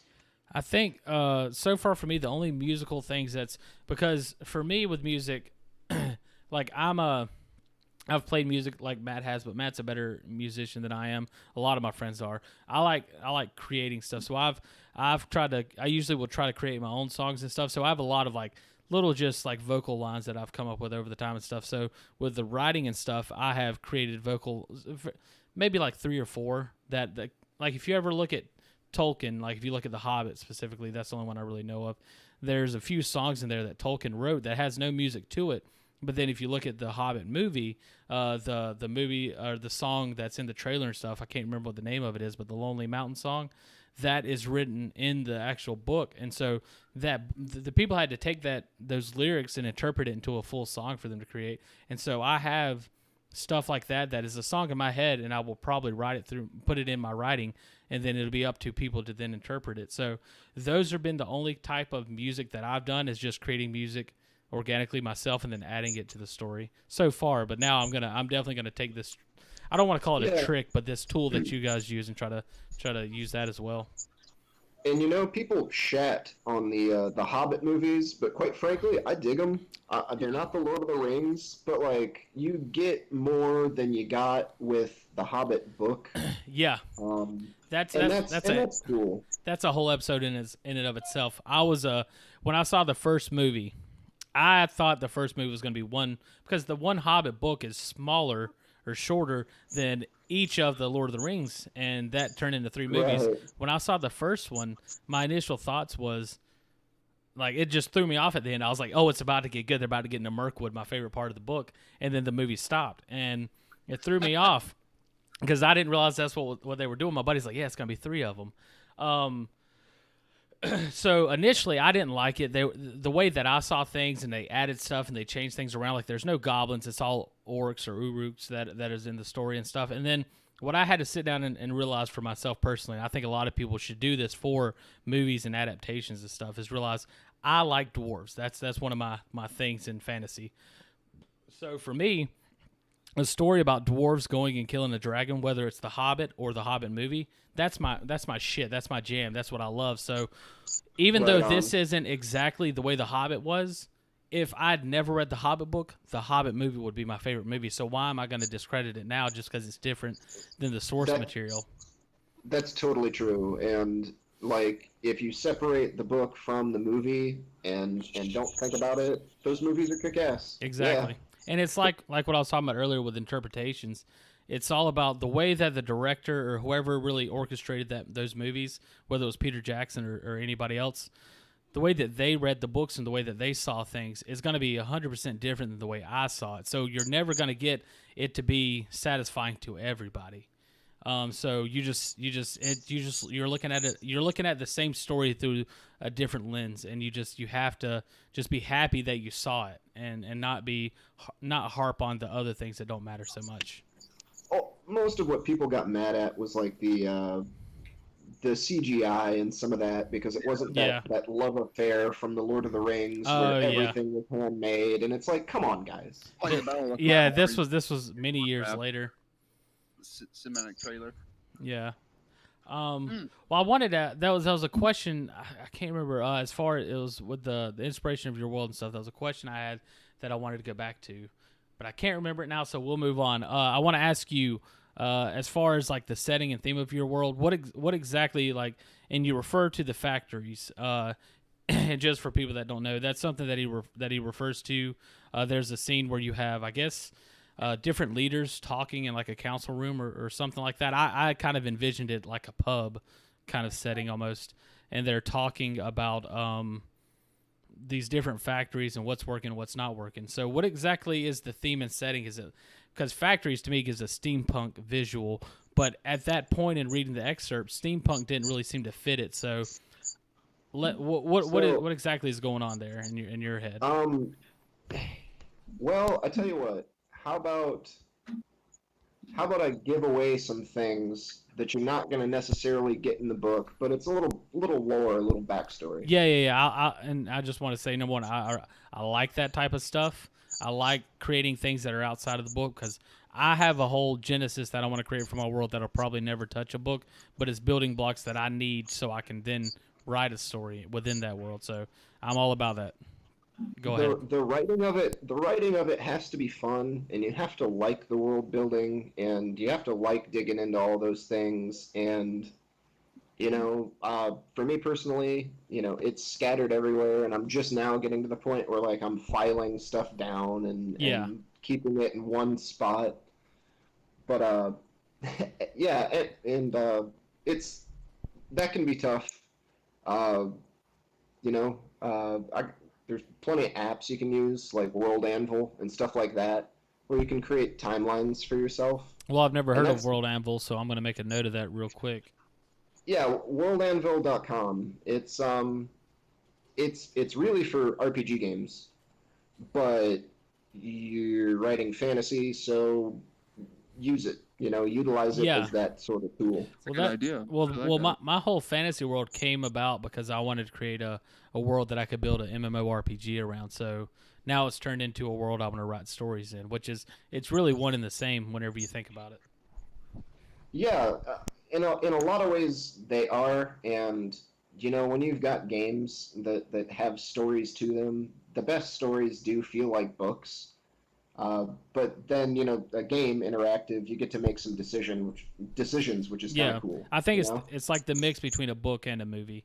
So, what would you say exactly is really the theme of your and the setting of your world? So, the idea is this: you're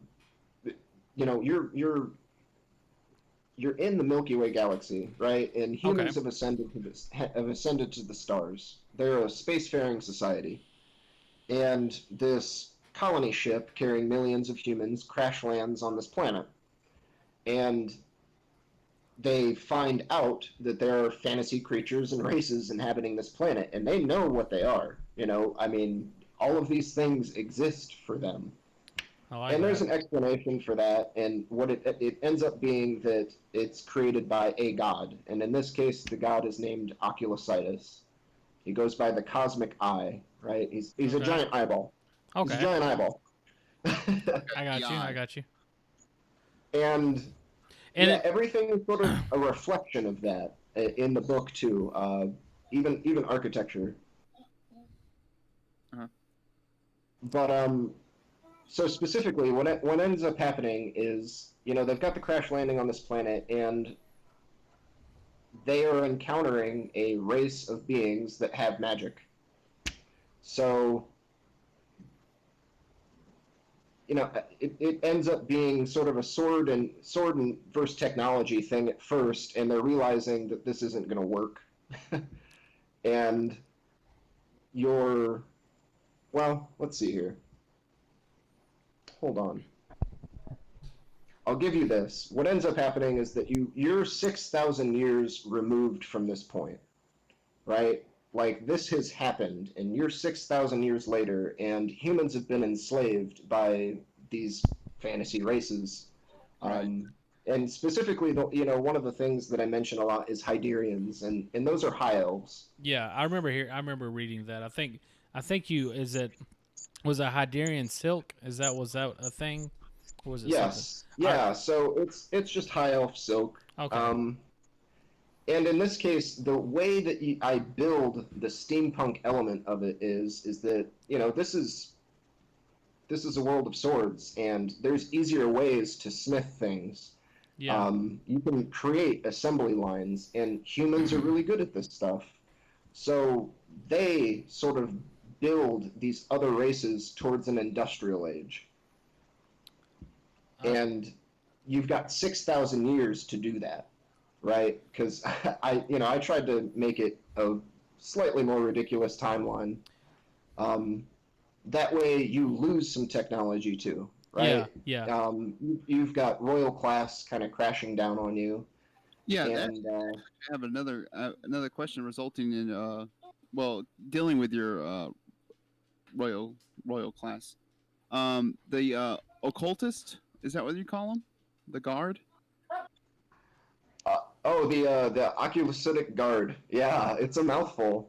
I thought about changing that name too. I think with names, as long as in your I don't want to say this and sound cliche, but as long as you're in your heart and mind, if that's what it feels right, then that's what I think you should just go with. Even if it does sound like a mouthful or cliche or anything, then I think that's the way you should go with it. I've probably tried several different names for that. And sometimes I'm never entirely sold on it, right? But the idea behind the Oculicitic Guard is that this is the highest level of Royal Guard. Yeah. If they're sent, that means that you owe the crown money. Like, you owe royals money, and they're going to get it, or they're going to take your life. Okay, and that's the Elvish Guard, right? That they're Elvish.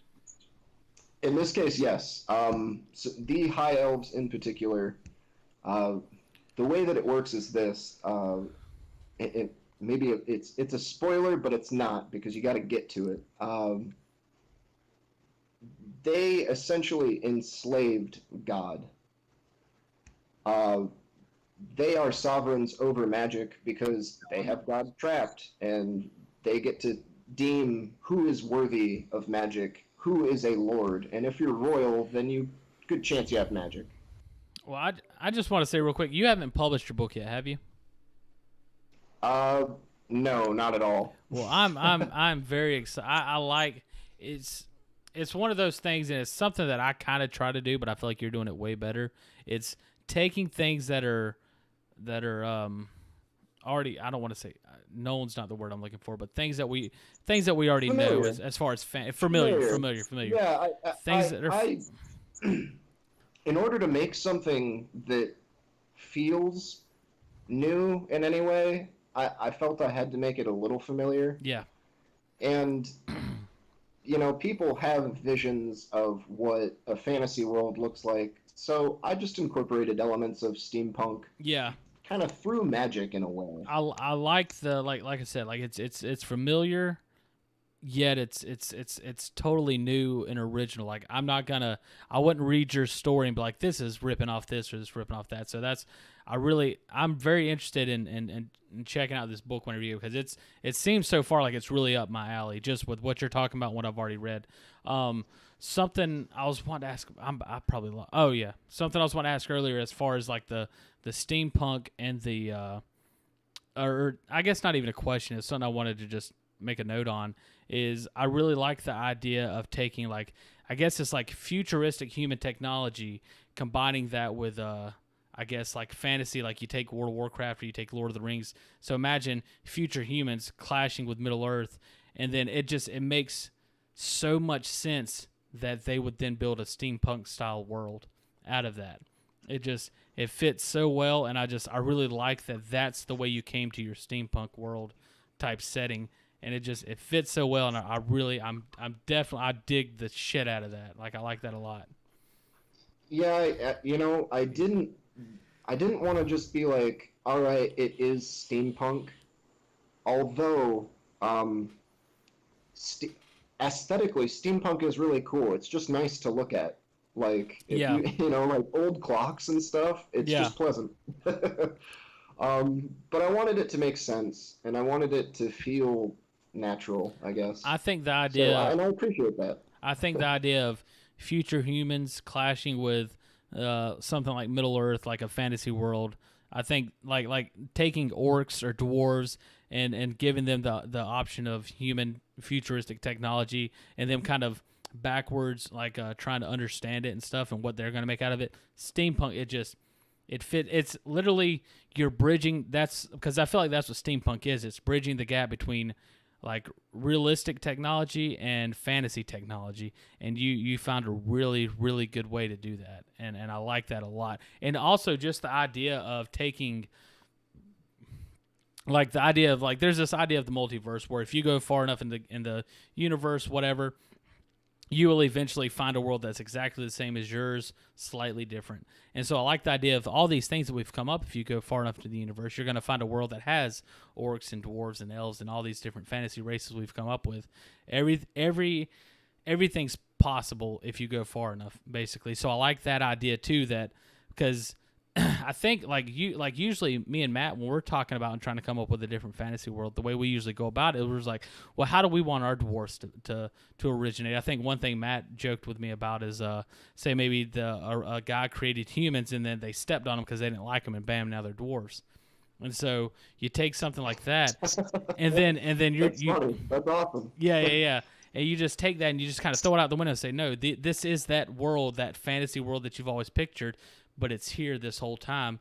And it's so simple, and it works so well, and it's so interesting. And I think a lot of I'm sorry, I've been out. This dog has gone nuts. Go ahead and do what you need to do. Yeah, I'll be right back. But I think the idea of it's kind of like I said, it's simple, and it's kind of with a lot of writing and fantasy and stuff. To me, like take Harry Potter for example. Is people going to be shooting lasers out of wands? No, of course not. But I can believe that because of the world that they built around it. My problem with a lot of things is they don't make it believable within the confines of their world. And that just, it's simple and it's so easy to make that believable. And I dig the shit out of it. I like it a lot. Yeah, exactly. A guy in the chat just said it's simple yet so powerful.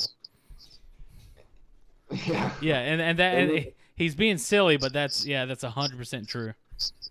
Yeah, and one of the things I get upon people starting the book and reading it, you're introduced at the beginning to the narrator, and the narrator is there to show you that this is how far technology can go. Like, it can be this wild. Yeah. But this is how it actually looks. Here's the world. And he gets to kind of pull you out of it and just explain that, this is not just typical fantasy, sword and sorcery sort of world. Right. Hey, I'm back. My wife is a great woman who took the dog from me. So good. I'm back. Good. Awesome. Cheers. It's so funny, and I told Matt this. Like, we had a list of questions, and I was like, "There's no like." I was imagining, because you're gonna ask a question. There's gonna be multiple questions coming off this. And so I don't think we're gonna make it through all the questions we have, and that's a good thing. But yeah, I think, and another thing and if at any point, if you ever want to just gush and talk about your story, man, feel more than free to, because Right. that's what that's at the crux of all this. That's what it's about. Is it's giving other writers a platform, because me and Matt are two guys that would love to tell somebody their stories. We just got to find people that want to hear about them. And so I think that's what the best part of this thing is it gives writers, aspiring writers, anybody that has a story that they want to tell to somebody, it gives them a platform to do it, because I know how I am, and I'll talk your fucking ear off about a story that I came up with 10 years ago, just because you're willing to listen. So it's fun, because not every story is not going to become a Totally book, agree. and you don't get an opportunity to tell everybody. All right, so I have I have one question that I wanted answered. Crenshaw's father was executed for not paying the tithe. You better Is give that- him an answer. Is that elvish cruelty, or is that just something? Is there something else like greed or something, capitalism? So, tithe tax is a taxation for your belief. Mhm. And if you do not believe in oculositis, you are taxed. Oh, Oh, And okay. That's they like will come and they flipping will collect tithe your- on its head. I like collect your that. money.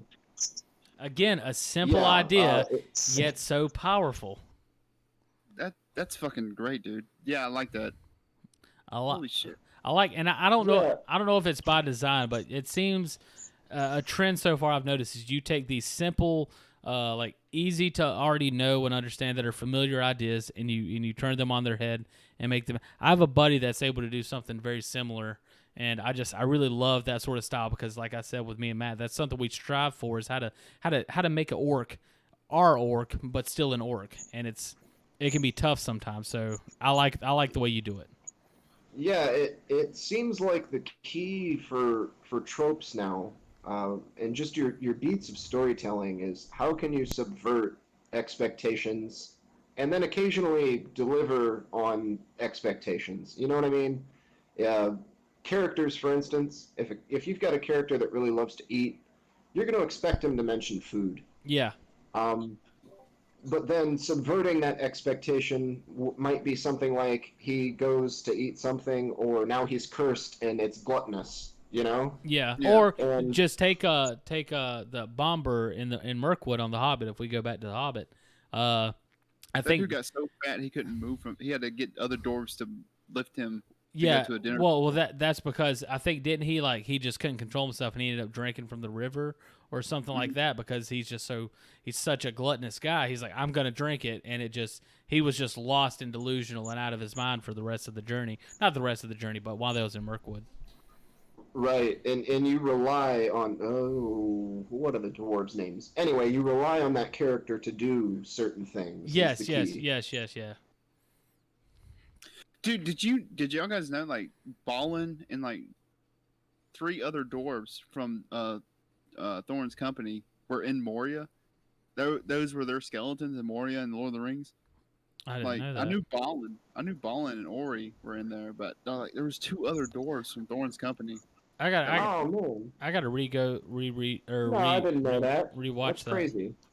Yeah. Well, I got the next question that I had was, can you explain the religion in your world and the inspiration behind it? The eye is what you referred to, which you talked about a little bit earlier, so I think maybe we've already went over it. But, well, and also while I'm asking that question again, there's more questions coming up as we're talking to you.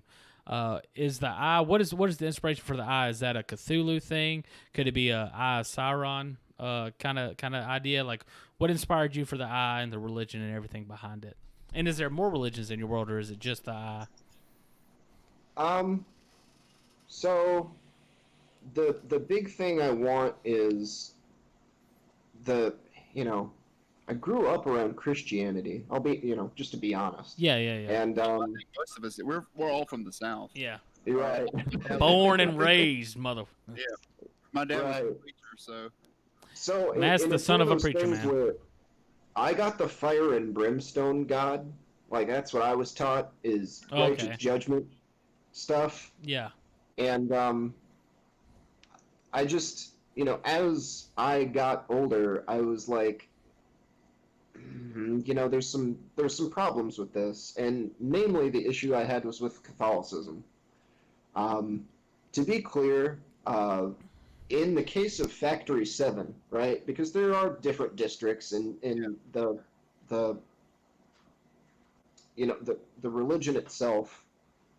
no, just a quick question on that. Yes. Is the Everwater part of that religion, or is it's like a fountain of youth, right? So, Everwater is one of those things where you get to discover a little bit about that, right? And from the excerpt, you might have read, wow, if it was mentioning Everwater, then you got to see the scene where someone was baptized and given magic, right? Yeah, It's yeah. the Lazarus Pit, right? Kinda Right. like DC Comics. Yes, and Crenshaw gets to watch this scene unfold, and he gets to see Sam Shinji is his name, given this boon of magic, and Everwater is magical. The idea is this: Oculositis, the god, is basically buried underground, is the best way to describe it, right? And he is bound by what is called the cosmic chains. And what happens is Oculositis only needs to dream to create, right? If he can dream it, it becomes a fucking thing. And what ends up happening is he's bound, and his only release sort of deal, and his purge of emotions manifests in the elements around the world.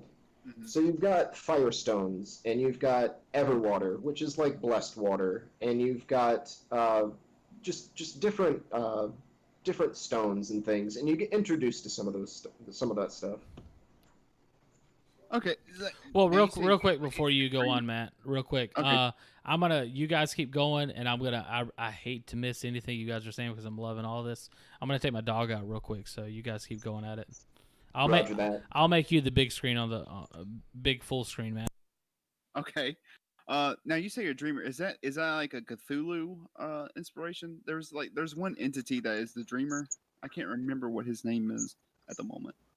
I'm pretty sure it's what Dead Cthulhu lies waiting.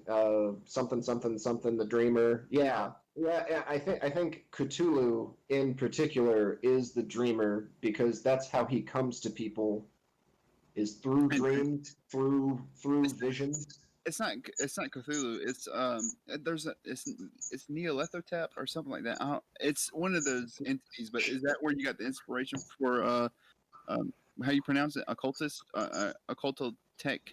Oculositis. Oculositis. What I want, yes, it is totally like I took H.P. Lovecraft, but Oculositis is not malicious, I guess is the word. Okay. It's not like an ill intent sort of thing. Because I love H.P. Lovecraft, and I love all of the elder gods and the cosmic horrors. That stuff is cool. Yeah. But I didn't want to build a mean god. Okay.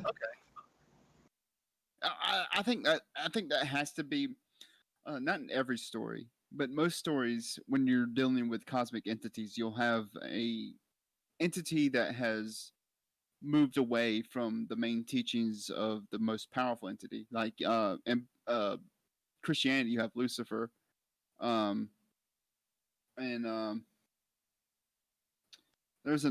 I have other examples in my mind, but I can't think of them at the moment. But you know what I'm talking about. Yeah, you'll always have an entity that strays from like the antithesis of that character, Joker to Batman sort of deal. Right. Where it's the ultimate opposition.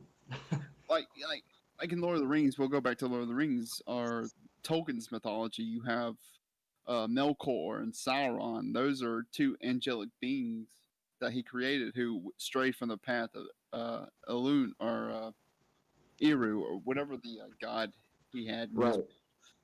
So yeah, I think that's good to have in there. But you saying your deity isn't like that. He's not a unjust god.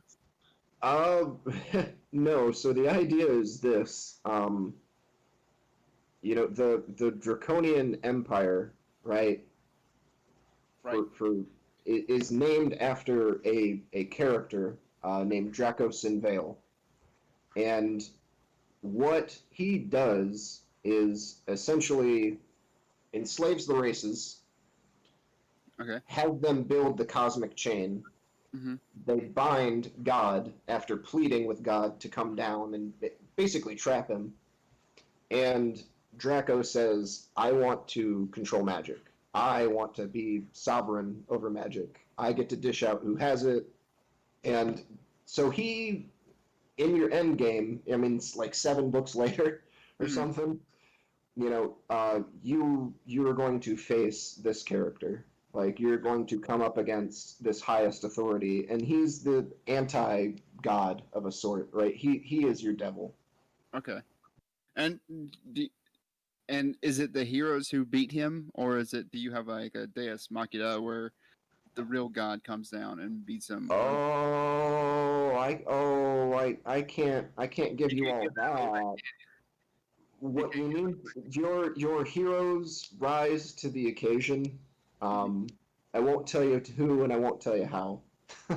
Okay. So, but I don't know. your heroes are there to rise to the occasion. And the thing of it is with the story is you'll have to decipher like who is a hero and who isn't in some cases. So you have a little mystery going on. You got are you a fan of DC Comics? I am I was a much bigger comic fan. I still really love those things.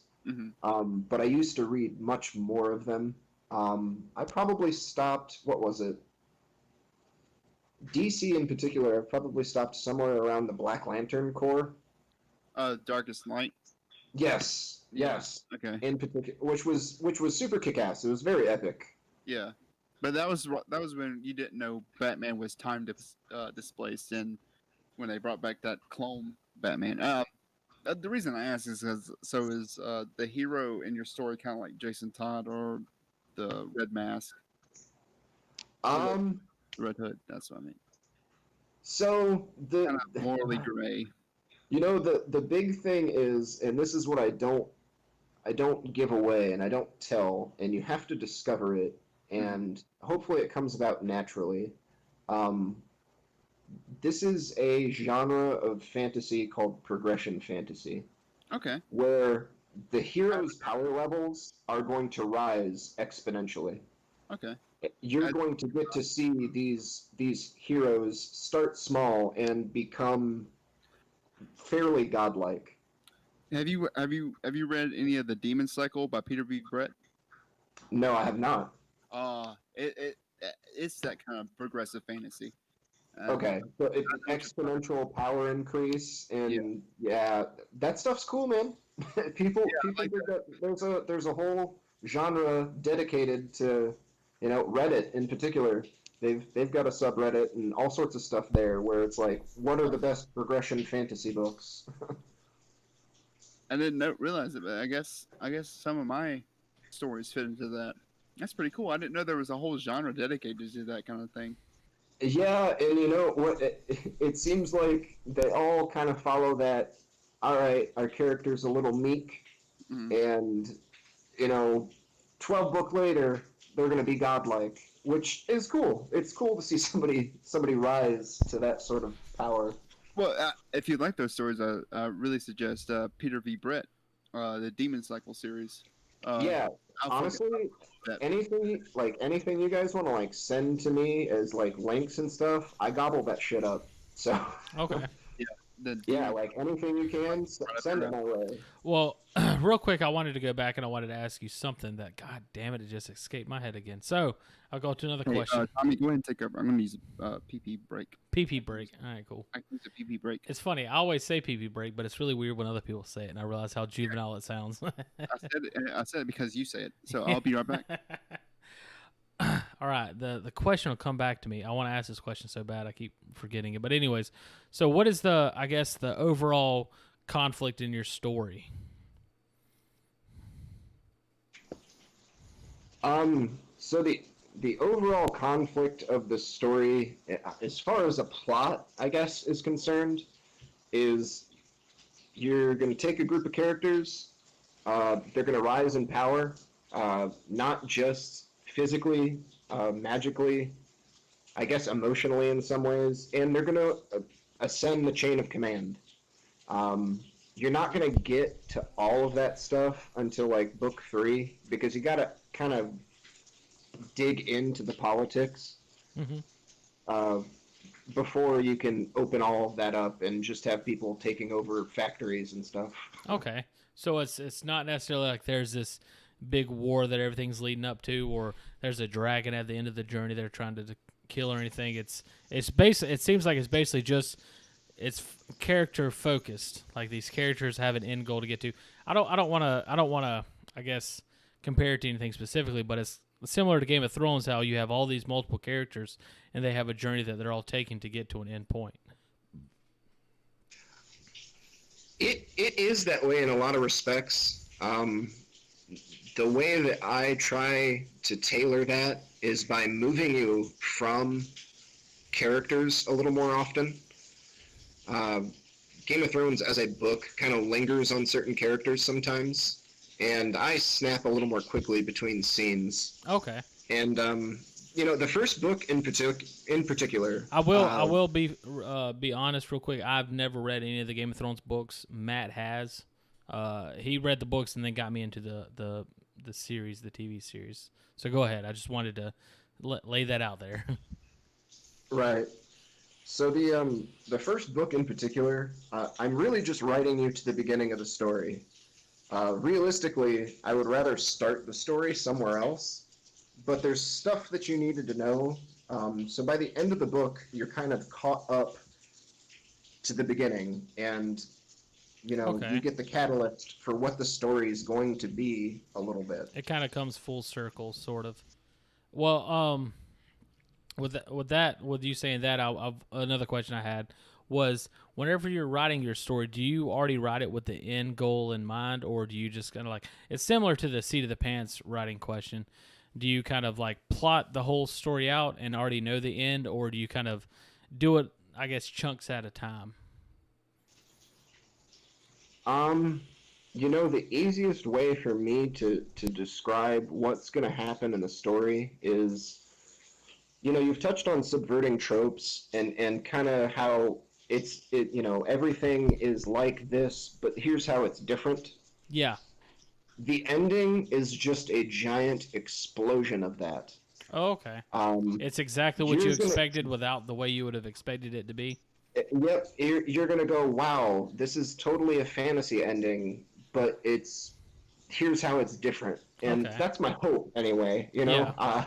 Writing that far is the process, is the difficulty. So when you got to the point of actually putting pen to paper, or I guess key to keyboard, did you already know that ending was where you wanted to go, or did you I guess find that on the way of writing the story? Yeah, because like when I started my series, I had no idea how I wanted to end. And for the final series, I still don't know. But for this for the series before those that lead up to the final series, I know how those end, but not the final ones. So I took some different structures and ideas, and one of the main ones would be the 50 plot point character. It's literally you writing 50 plot points, starting at 1, and then you've got an end game at 50. Is the idea? That's what you want to do. Now, real quick, because I might have missed something. Is that kind of like a, I don't want to say like a rule. Is that like a thing that's kind of like, it's like a kind of a rule that people know to just kind of guide them as far as writing? Everything that I suggest, take it as a suggestion, and if it works for you, cool. Well, yeah, I think that's how fantasy goes in general. I don't think there's one precise way to do it. Yeah, and there shouldn't be. Anything I can do to give you some different tools for your toolbox is kind of the way that I would go about it. I do like that idea though. And the thing too with a 50 plot point character, don't think of character as just a person or what have you. Do that with your setting, do that with your plot, come up with 50 ideas, starting here, ending here, and expand. That's what you're doing. Yeah. That's what I'm doing, at least. And it's worked so far. What does book 2, book 3, book 4 look like? I don't fucking know until it's written, really. That's one of the that's kind of like the daunting excitement of writing, I imagine. After you finish your first book, like you're in it, like you're not going back now, and you're just excited to. I know there's times where I write stuff and I'm excited to see where it goes, without knowing where that is, but knowing it's gonna happen. So it's kind of like playing your favorite video game, playing The Witcher 3, and excited to see the story unfold. Yeah, I totally. And the big thing is that, I had started with one character and I had written that character about as far as I could. And I read over it and I was like, all right, this is an assembly of interesting things, but it's shit for a story. I was like, how do I fix that? Because I thought I had something good here. I thought I had outlined, I thought I had made my plot points. And what I found, And then you That just kind of leads to another question. How many rewrites have you gone through? okay, so I wrote Cain Kilwar is essentially the title character of the story. Mhm. But you learn what that means and why it's the Kilwar saga. It's a family story is really what it is. But like I said, book one, I'm writing you to the beginning. There's a big event at the end of book one that you go, oh, all right, now we can start the story. Like now it's about to pop off. Mhm. I think that could be a good thing. It could be a bad thing too, but I think if you do it properly, that's a good thing. My hope was that if you start the story from the beginning and you can manage to get to the end, my hope is that you go, all right, I want more. Yeah, That's exactly. all yeah. I can do. And That's all I can try to do. And it's I imagine it's tough with writing a series because obviously I haven't written a single book, much less a series. It's got to be tough. Like you got to write that first book and make that first book in and of itself interesting, and like you're like, I want people to want to what's next, and then once you get to the end of that, and then they you have to have them craving more like they've never craved throughout your whole story. So you gotta have that whole build up of what's next, the whole story, and then at the end have that major build up of I'm ready to see shit finally happen. And I think that's one of the key parts in Game of Thrones, which again I haven't read the books, Matt has, but the whole idea of winter is coming is a theme throughout the whole story. And so once you get to the end there, you're like, here it comes, this thing they've talked about the whole time, similar to Harry Potter. They've talked about Voldemort coming back and all this stuff throughout the whole things, and then the final movie, it's like, here he is. Shit's about to go down. This is what we've talked about this whole time. And so I think that's a very exciting concept. Yeah, as far as revisions, because I'm trying to answer that a little more accurately, I guess. Yeah, I'm sorry. We both keep, I think, taking you in different directions. It's all right. It's totally cool. So and I just want to say it's because we are both very excited. I so far have enjoyed this vastly more than I thought I would. This is great. Yeah, it's awesome. I totally dig this. And so I wrote Cain. I wrote one character. I didn't like the story itself, but there was good things that happened and there were some cool character moments. So I was like, all right, fine. How do I flesh out the rest of this? Well, the other characters were doing interesting shit. So I was like, all right, let's figure out what everybody else is doing.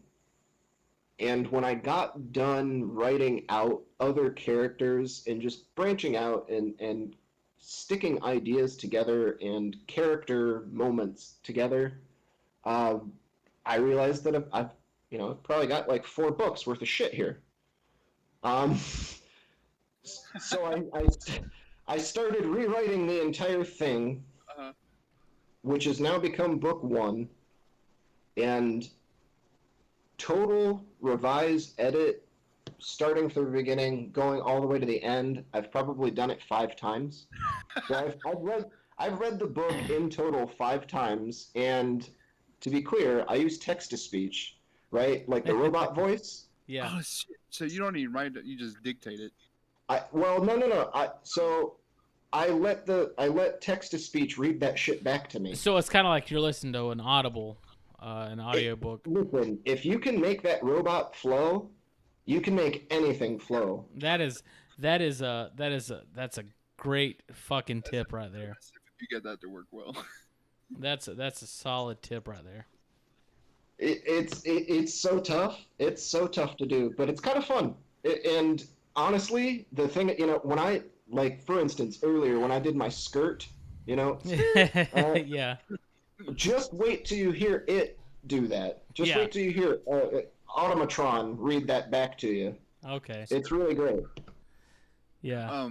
Yeah, That's a good idea. That's a good. I don't want to say obviously you can't go to that as your go-to way of knowing that if it flows or not, but that's kind of like a good kind of.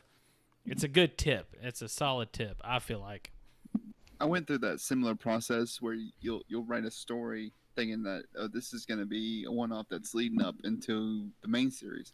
I had a book planned out called The Evergreen, which is basically the prelude to what happened to lead up to my main series, which is Sword and Fang.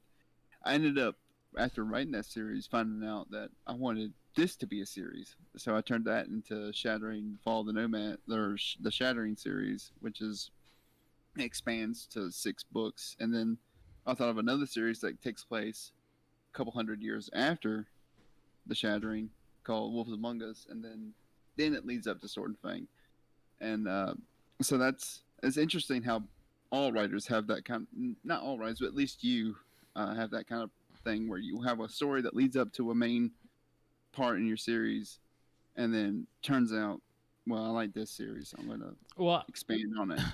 I just want to say real quick, even with the stories that I have yet to write, it's a very similar thing. As you're trying to come up with ideas, another idea will then kind of hit you, and you're like, I like that. I kind of want to see where that goes. So I can't begin to imagine, because I haven't really put pen to paper on any of my stories really like I should.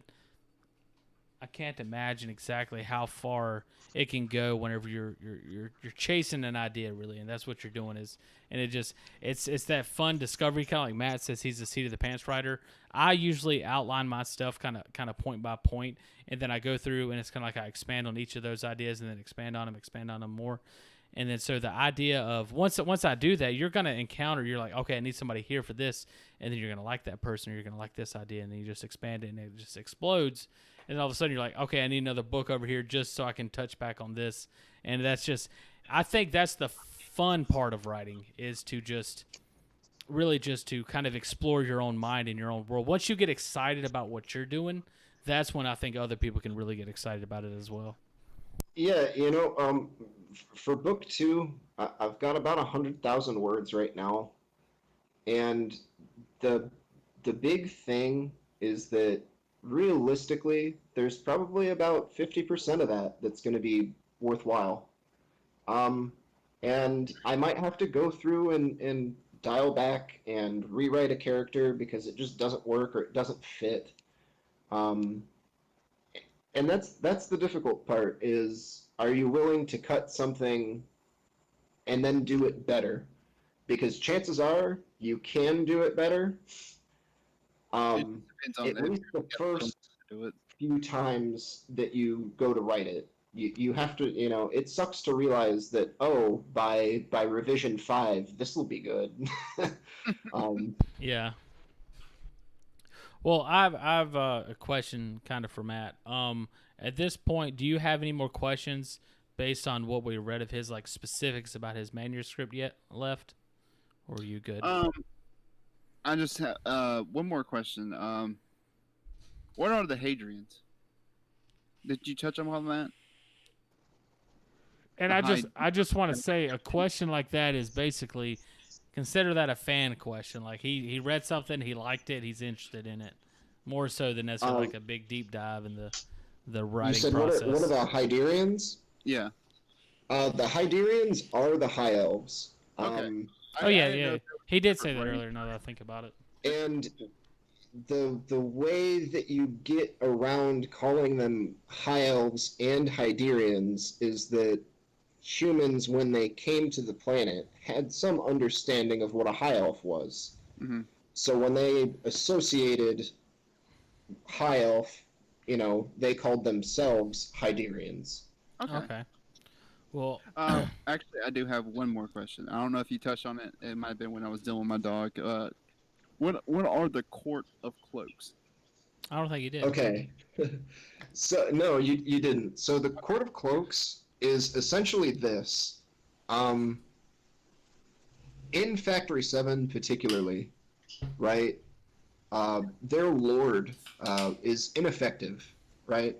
Okay. So the tradesmen and soldiers and business owners and shop owners, they all meet in secret and discuss what they're going to do to make shit work, essentially. So the Court of Cloaks actually spans throughout the factories, and it's your pull into the underworld of what the story is. That's cool. So you get to see the seedier side of things that way. That's pretty cool. I really like that idea. It's kind of like the What I don't know how to explain it, but it's like the Freemasons. It's kind of like Freemasons.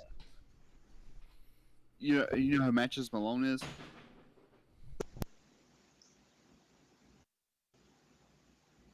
Well, No. Malone was Batman's undercover identity when he went and infiltrated the underworld. And Right. I know exactly. I know you're not.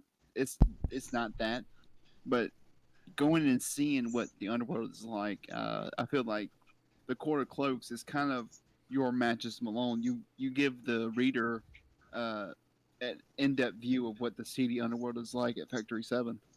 So Yeah, and it's sort of the reason it's introduced at the beginning of the story is because you're introduced to what the church is like. You're introduced to what the Temple of Oculus looks like, and it's these pristine, beautiful places, but the people, priests, are not so great. And then you are down in sort of the underbelly of this factory, and you're meeting tradesmen and business owners, and they're trying to make stuff work, and they're trying to do what's right. Mhm. So it's kind of a weird contrast to have like the underworld of society is what makes it function. Again, wow. it's like where you take this, I guess, normal things and you flip it on your head. I can't remember the way you referred to it with a more articulate word, but I like how you do it. It's like you have the black market, but the black market is the good guys. Right. Subverting the trope. There you go. There you go. What I and Subverting the trope. I gotta write that down, and I gotta learn how to do that. No, hey, if so, Brandon Sanderson has his lectures online, and if you haven't, it's essentially a masterclass. Because he's incredibly prolific, and honestly, he's probably the Tolkien of our time. So, Okay. Highly recommend. Now, what has he written? Because that name does sound familiar. The Way of Kings, in particular, the Stormlight Archive is a series of books that he's written. Is it Oathkeeper? He didn't write Name of the Wind, did he? That's Patrick Rothfuss, if I'm not mistaken. Yeah, but that's so you read the book. Have you read Name of the Wind or whatever it's called? What is it called? Name of the Wind. Have you read that? Yes, it's been a minute. Boy, I love that story. I haven't read the second one after that, but I read that, and that The Hobbit was my favorite story up until I read that story. That book has been a favorite for years. Fantasy, like online, they're constantly referencing that in Reddit. Really? That is. Yeah, it's incredibly pretty prolific, pretty profound. I can't think of anything about that story that I don't like. The way that, and I hate to gush about a story real quick, but the way they have the chronicler asking this story and this man's retelling his story, and the way within that story they have off stories about like myths and legends where he was being told a story. And the way that they everything in that story is it's a fucking trope. Everything is a trope. You have this orphan kid trope. His parents died trope. His parents were circus people that traveled from downtown trope. everything's a trope, and it's so original still, and it's so it's like the fantasy story in any RPG or anything you've ever read that you already know, but you get the most. I don't know how to explain it, but I really love that story. I loved that story so much. Sorry. No, it's totally cool. I actually had some technical difficulties come up for a second. I heard what you said, but yeah, it's all good. I said Anyway, I really enjoyed that story. That's what I said. it's a great book, and you know, it's probably a class on writing to sit down and read that book. Because it hits on a lot of different beats that work with a broad range of people. People like being told stories within the story. Yeah. I don't know why. I'm not sure why, but I do. I think it seems neat. It's kind of like that movie Inception. Like you're within a story, and I think that just for some reason it's like whenever you're reading a story, whenever you're really into a book, you're in a different world. Like everything around you, it's almost like meditation. So it's like you get to take that meditation and go a little bit deeper, and it's really trippy in a sense. And so I think maybe that's the sort of idea. I think that's why people like it. It's like I'm already into this story. I'm reading it, and then once you start hearing somebody else telling a story within a story, you're no longer just listening or reading a story. Like you're gone at that point. You're too far deep to be able to view or be around the outside world. Yeah, in particular, I would say, as far as authors are concerned, the guy that I lean towards because I really like his voice. I think it's natural, and I think it's easy to grasp hold of. Kings of the Wild by Nicholas Ames. If you get a chance, read it. The Audible narrator is amazing. He's really good. I have to check that out. So if we can do it that way. I've been taking notes this whole time, Matt, so that's in the notes of our latest our questions.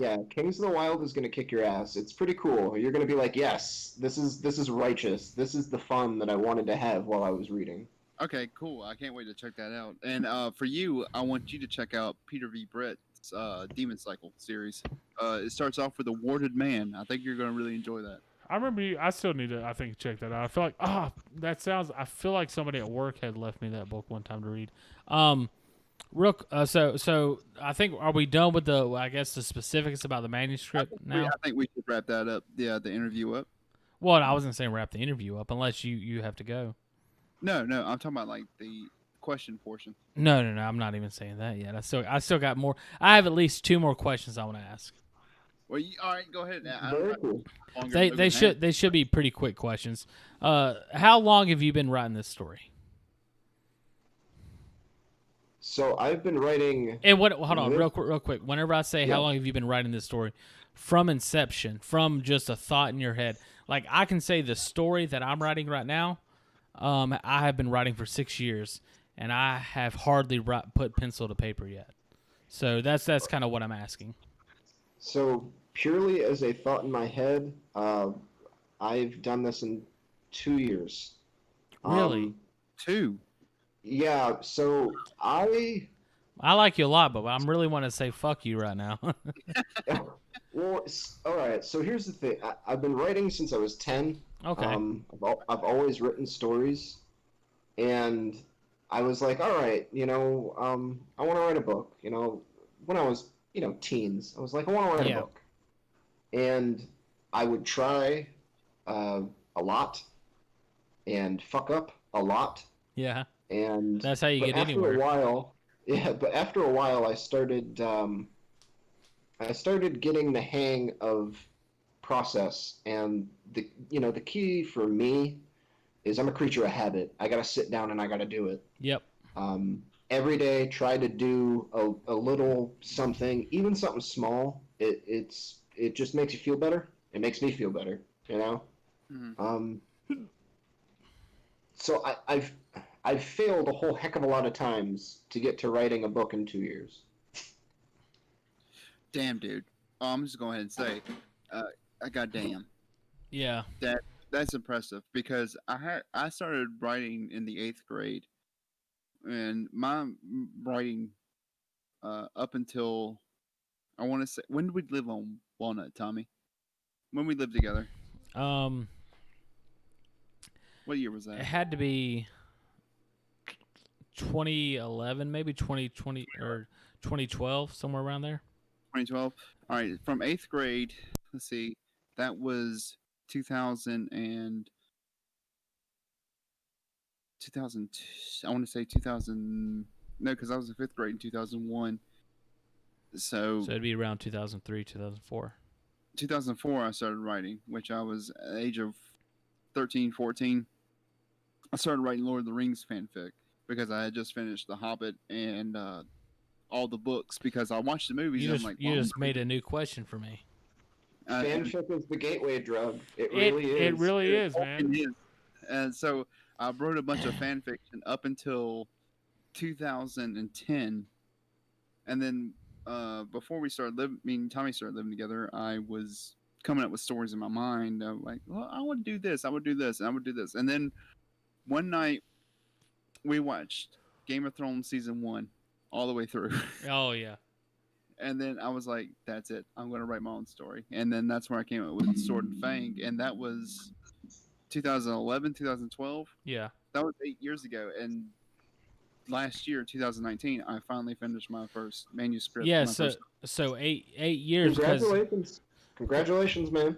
Because for But sword. doing it is, getting it done and doing it is tough. It's yeah, tough. that's the hardest part. And It's see- actually finishing it. It's crazy. Like what Matt's talking about is like whenever I found out Matt, like I remember you showing me, like I so vividly, I remember you showing me your notepad of notes and everything, and I'm like, and Matt, what you got to understand is me and Matt are best friends. Me and Matt talk about this stuff and other stuff constantly.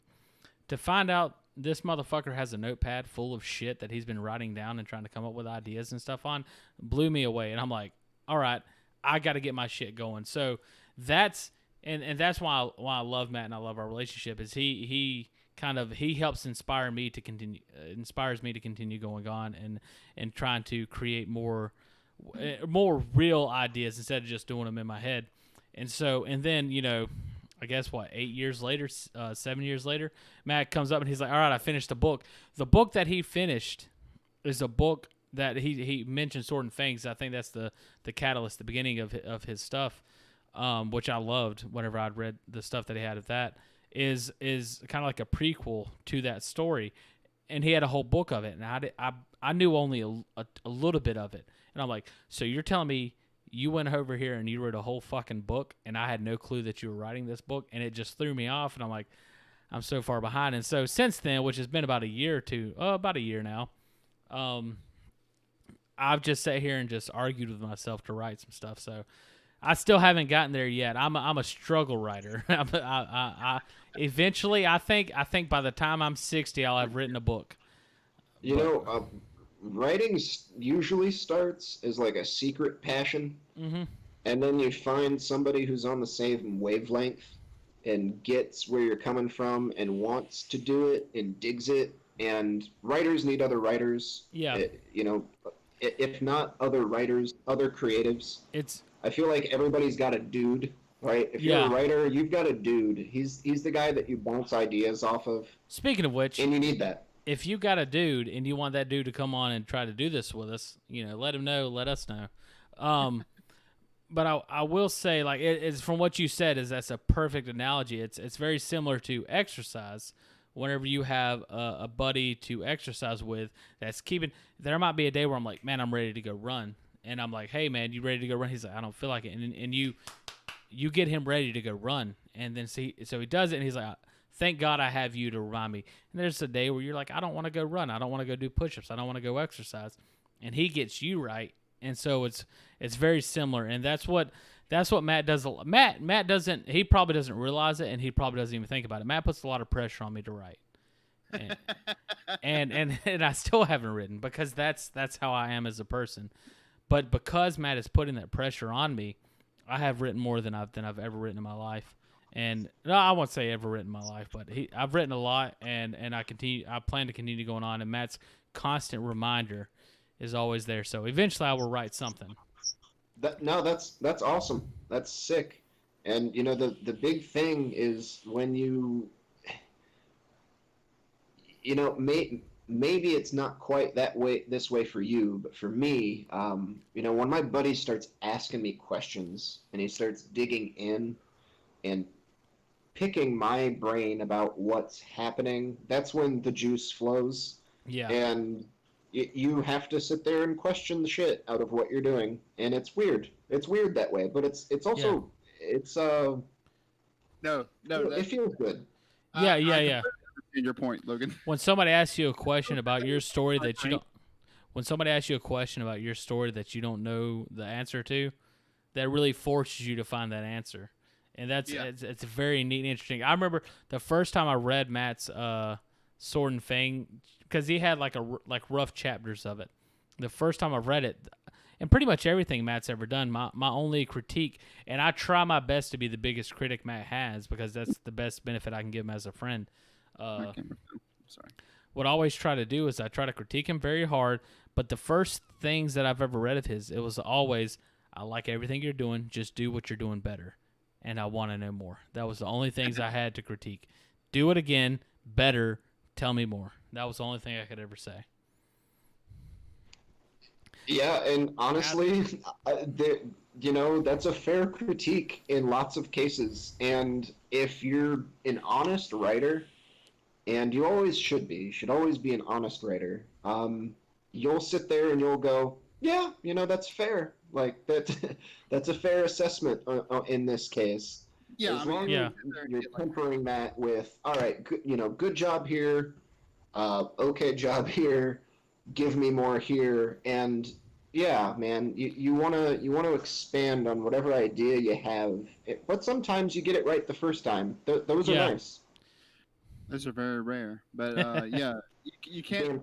Yeah. You can't sit there and get mad at people for critiquing your work when you ask them to critique your work. You got to be open to other ideas and stuff like that. You can't. But you can't be like. At the same time, I would say that you also have to be aware of the fact that this person's seeing it from a different point of view than you, and like it's one of those things where like at some points you can feel like this guy's an idiot, he doesn't understand it. But I think there is a good, obviously take the critique and try to work with that, but also at the same time understand that they may not understand. They may not. You could tell a joke and somebody might not get the joke, but that doesn't mean somebody else won't get the joke. So you can't always use that as the gospel of the critiques. You have to still and this is what I go, because with fantasy, with video games or anything, whatever you're creating, if people like it, then they like it. If they don't, they don't. And you shouldn't, I don't think, work whatever you're trying to do. And that's the same thing with even this show. Like it's a beer, drinking, telling stories, talking to writers show. We're not taking the drinking beer out of it. That's what we do. That's what we do. And we want this to be fun for us. We're not going to change it. Somebody might critique this, but like, I think the beer drinking is too much. I get that. I understand that completely, but that's not what we want to do. It doesn't match for you. That doesn't mean it's not going to match for somebody else. And that's just, so sometimes you just have to take the critique and just be like, all right, this guy just doesn't get it, and just move on. As far as the show itself and the name of the show, number one, it's a pun. Puns are fun. This guy gets it. About it. And it's natural and social to sit around and drink beers and shoot the shit. So the idea of the story, the show, and Matt made a perfect analogy one time, was we're a bunch of fishermen sitting around drinking beers together. We're shooting the shit, telling stories, making up stories, drinking some beers while we're just hanging out. And I think and this, and again, it's different for everybody, but I think that's what writers do, is they sit around, they drink and write stories. And they just have this urge to tell stories. And that's what this show is. I mean, I've got a buddy of mine, Brandon, that if I see him in person, I'm visiting him specifically so that I can use his dry erase board and have him ask questions and ask him questions in return. And otherwise we're talking on the phone, because distance and COVID and all this shit. Yeah. Whatever. Like, But me and him live yeah. counties away, so Yeah, but that hasn't stopped us from doing the rough craft. But yeah, man. Like so far, like everything you've said, like I really enjoy your story. I think there was one more question I wanted to give you, but I think I had a new question I wanted to ask you, but the last two questions I think you've answered. Describe what your writing process is like. We've touched on that at this point. If you were sitting down to write for an extended period of time, what would be your go-to beverage? Coffee, water, beer, or a whiskey? Or are you a whiskey man? Or is it? I think you mentioned it earlier. It's what is it, like water and juice? Real talk, it's water and juice. There you and go. That's because that's what's readily available with children around. Occasionally, it's like a juice box or a Capri Sun. There you go. You ain't got an office where you can hide whiskey under your desk? No, I'm sitting on the back porch, brother. Hey man, was it raining earlier? If you don't mind me asking. Oh, it's still raining now. It's whipping I a little heard bit. I heard something earlier. I was like, is he standing in a bathroom? Is there a shower going on? I was actually thinking that he was in front of an oven frying some bacon. Oh, okay. He's like, I'm trying to make I- some dinner. Literally, it's just water pouring off the back of the porch.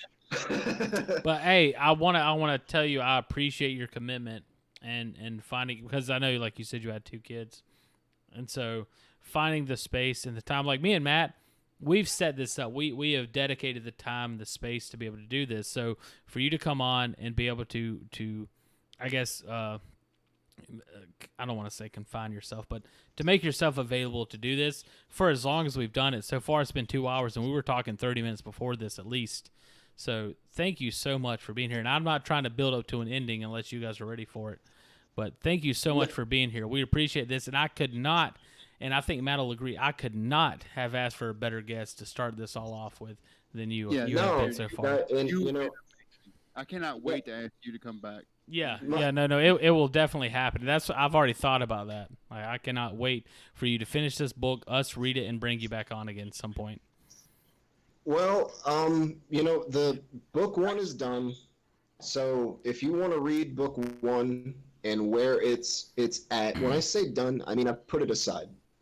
Yeah, right? I got you. It's put to the side, and I don't want to have to touch it anymore. And that's an important step right there. It's so hard. Yeah, Really I can only imagine.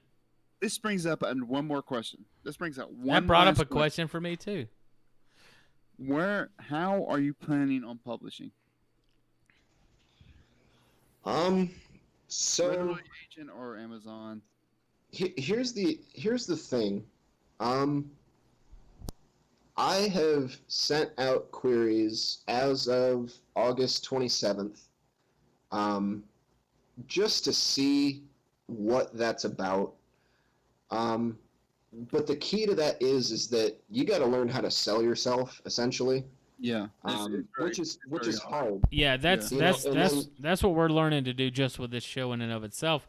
And what's crazy is this show, what we're trying to make, like I said, the crux of this show is we're inviting people on to tell us about their stories. So that should be an easy sell, and we're still having a tough time with it. So I can only imagine just selling yourself being a tough. And you only got limited. You have one sheet of paper to sell yourself on. So go ahead, Logan. Yeah, and that's just it. Writing a query letter and trying to summarize your story down to its barest parts. Mm-hmm. It's tough, and I don't want to sit there and say that somebody's story isn't ready or something like that, because I've read some bomb stories. I mean, I beta read all the time, and I've read some stuff that just blew me away, and I was really excited about it. And I'm like, you read, occasionally you'll read something and you go, how is this not published? Yeah. Right. And I do massive amounts of beta reading. Where do you find this beta reading at? Because I think you were the first person I've ever heard refer to beta reading.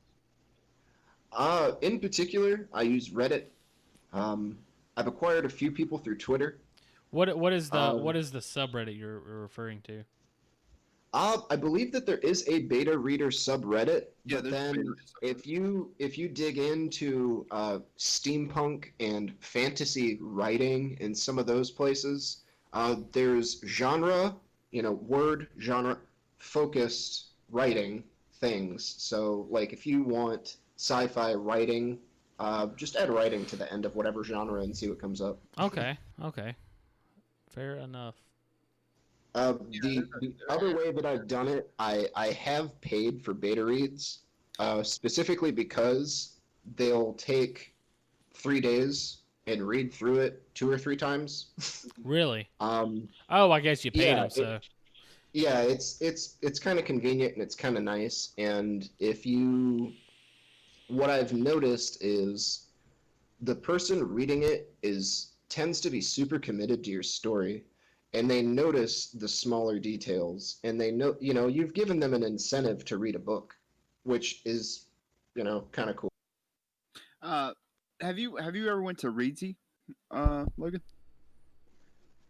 I haven't spent a lot of time on it yet, and I would say some of that has to do with the fact that I went from wanting to query and send out stuff to back into writing mode again. So once I do that, I shut a lot of other things off. Okay. Yeah, I went through the same. I went through the same process. I finished my novel after 4 rewrites. Sent it out through a query letter. A bunch of agents came back and said, "No, you suck." Wait, hold on. What? Say that again. I'm sorry, I missed it. I said, I sent it to a bunch of query. I sent a bunch of query letters out to agents, and they came back and said, "No, you suck." So, Jesus. Well, that's fucked up. They shouldn't have said that. well, not in so many words, if you understand what I'm saying. Oh, you summarizing. All right. Somewhere. And then, so I went and I did a 5th rewrite, and then I sent it to an editor on Reedsy for them to give me their opinion and show where my weaknesses are in my manuscript. And so far, they're doing a bang up job.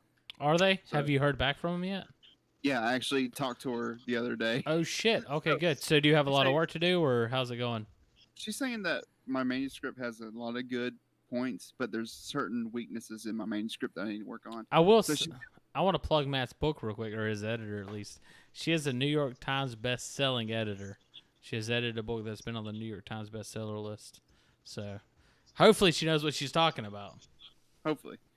So Hey, yeah, there's nothing wrong with that. And send it to me, man. Honestly. send it to me. Yeah. He'll read it before I do. Yeah. Yeah. You send it through a Google Doc, and you'll get live updates on the daily, probably. Well, let me rephrase. I don't promise to give you an update every day or read every day, but you will get many updates throughout the week. Yeah. All right, so you wanna beta read together? Certainly, yeah. If you need a beta read done for your book, I'm offering mine up. You don't have to dig deep. I mostly want to know like how you enjoy it. Do you enjoy it? Do you dig it? What don't you dig? What did work? What didn't work? So It's basically, less about the grammar and shit. yeah, it's not Right. about the specifics. It's more about as far as the story goes in general. Like you used the wrong your.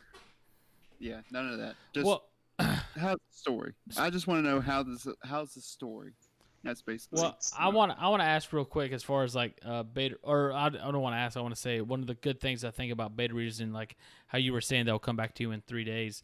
I think one of the cool things about beta readers, just now learning about the ideas, is that they don't care. They have no attachment to this story or anything at all. Like they're getting paid to come do it. So, and I think that's a fantastic asset, is having a harsh critic come back and be able to give you good, fair information. Whether you you could get information or from this or critiques from this and be like, this person obviously just doesn't get it, and not want to change your story based off of it.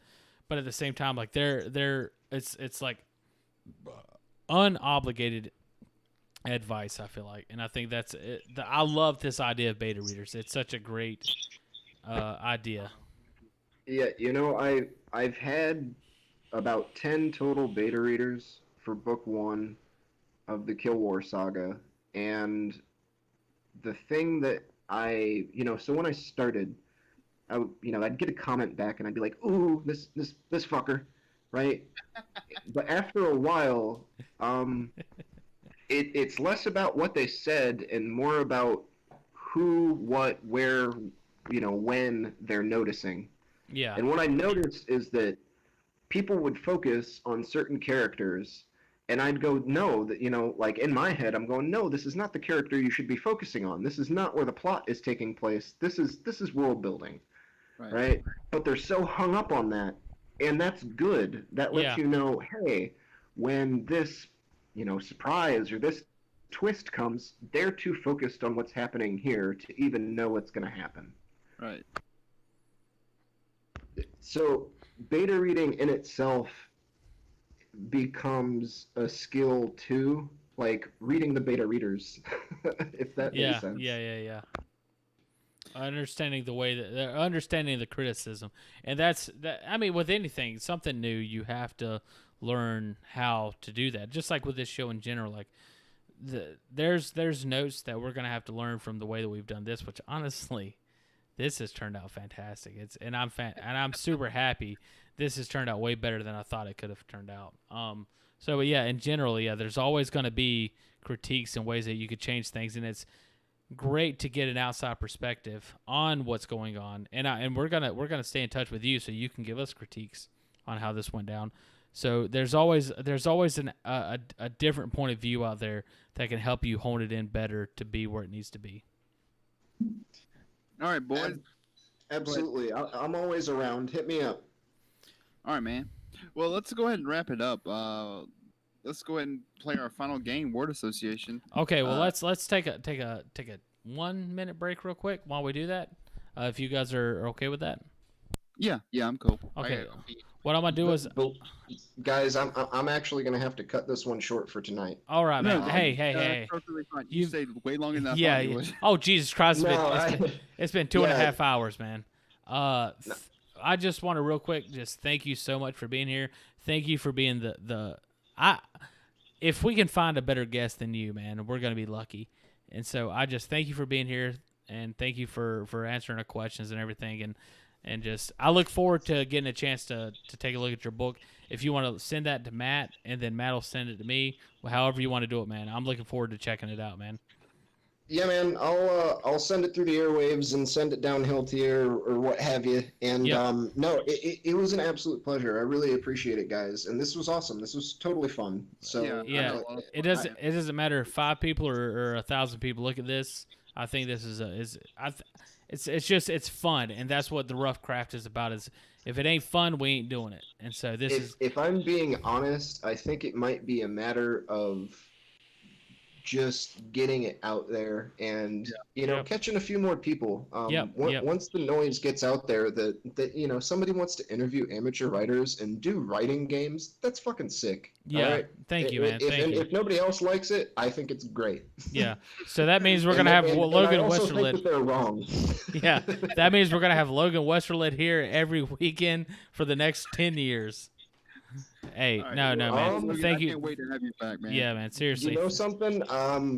I will do my best to point you the direction of some other writers, and I can't think of too many off the top of my head, but I know a couple people, and I'll talk to them. That's the best thing about this is if we reach you, then there's got to be at least one other person you can reach, and then they'll reach us, and then we're just trying to build a community around this sort of idea. So thank you so much for being a part of it. This idea, I think, blossomed from me, and then we have Matt, who I think is a credible writer, and then we bring in other credible writers like you that really make this whole thing work. And so just thank you so much for being here. I mean that from the bottom of my heart. And it was my pleasure, guys. I appreciate the opportunity. All right, man. All right, man. Hope you had a good time. And we'll talk to you again at a later date and time, man. Thank you so much. Yeah, man. All right, catch you later, guys. See you, bud. See you, man. I can't believe that guy. No, I'm just kidding, dude. Logan is, dude. That was a great guest, and I think we've set the bar too high, man. We've set it way too high. That was that what's the term that he used? I can't remember. Exceeded expectations. It wasn't exceeded. He did exceed expectations, but it was I can't. Logan, come here.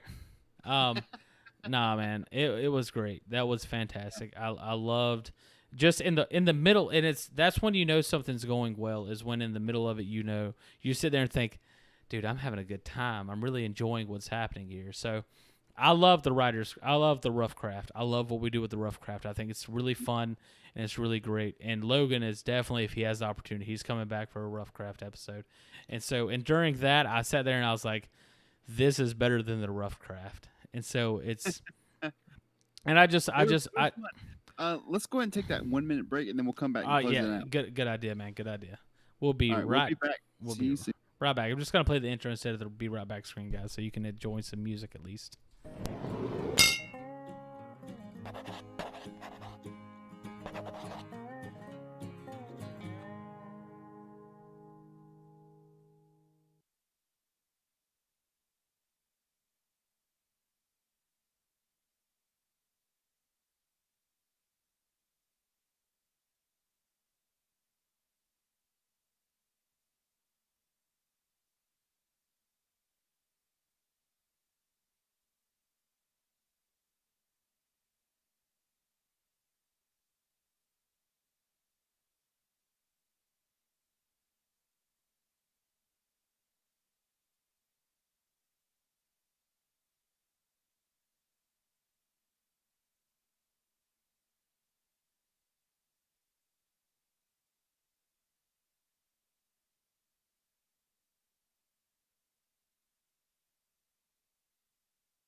All right, everybody.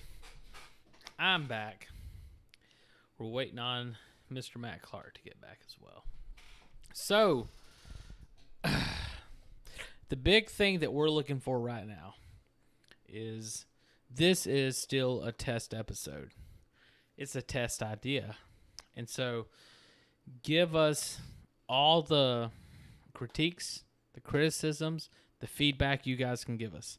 Give that to us. Put it on our group, our Facebook page, our YouTube channel, comments down below, Twitter, wherever you think you can reach us. I don't give a shit. Let us know what you liked and what you didn't like, and we're going to try our best. And like I said in this thing, maybe you just don't get it. Maybe this isn't for you.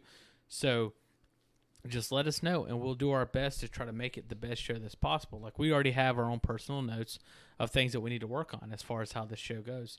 So we'll just do our best, and we'll just keep it going, because I really think, and this idea originated from Matt, and I think he's back now. I'm back with that. I think this idea is a great idea. Logan seems to be behind it. So if Logan, a good writer, is behind it, then I think that we have something here. Great writer. Did you see what he did in 5 minutes? Yeah. Fuck that guy. I said it.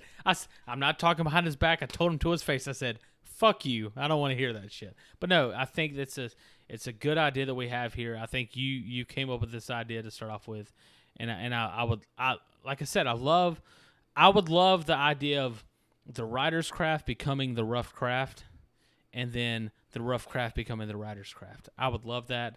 Once a month, having a good sit down with some writer that's trying to tell their story, trying to get it out there to somebody, and just letting us know, and we're talking to them about it, and then we bring that person back to do a rough craft episode for fun. That's what I would love this to turn into, and I think hopefully we can get there at some point. So we just need people to come and check it out, enjoy it. And again, if you don't enjoy this, if you don't like what we're doing here, let us know why, so we can try to fix that.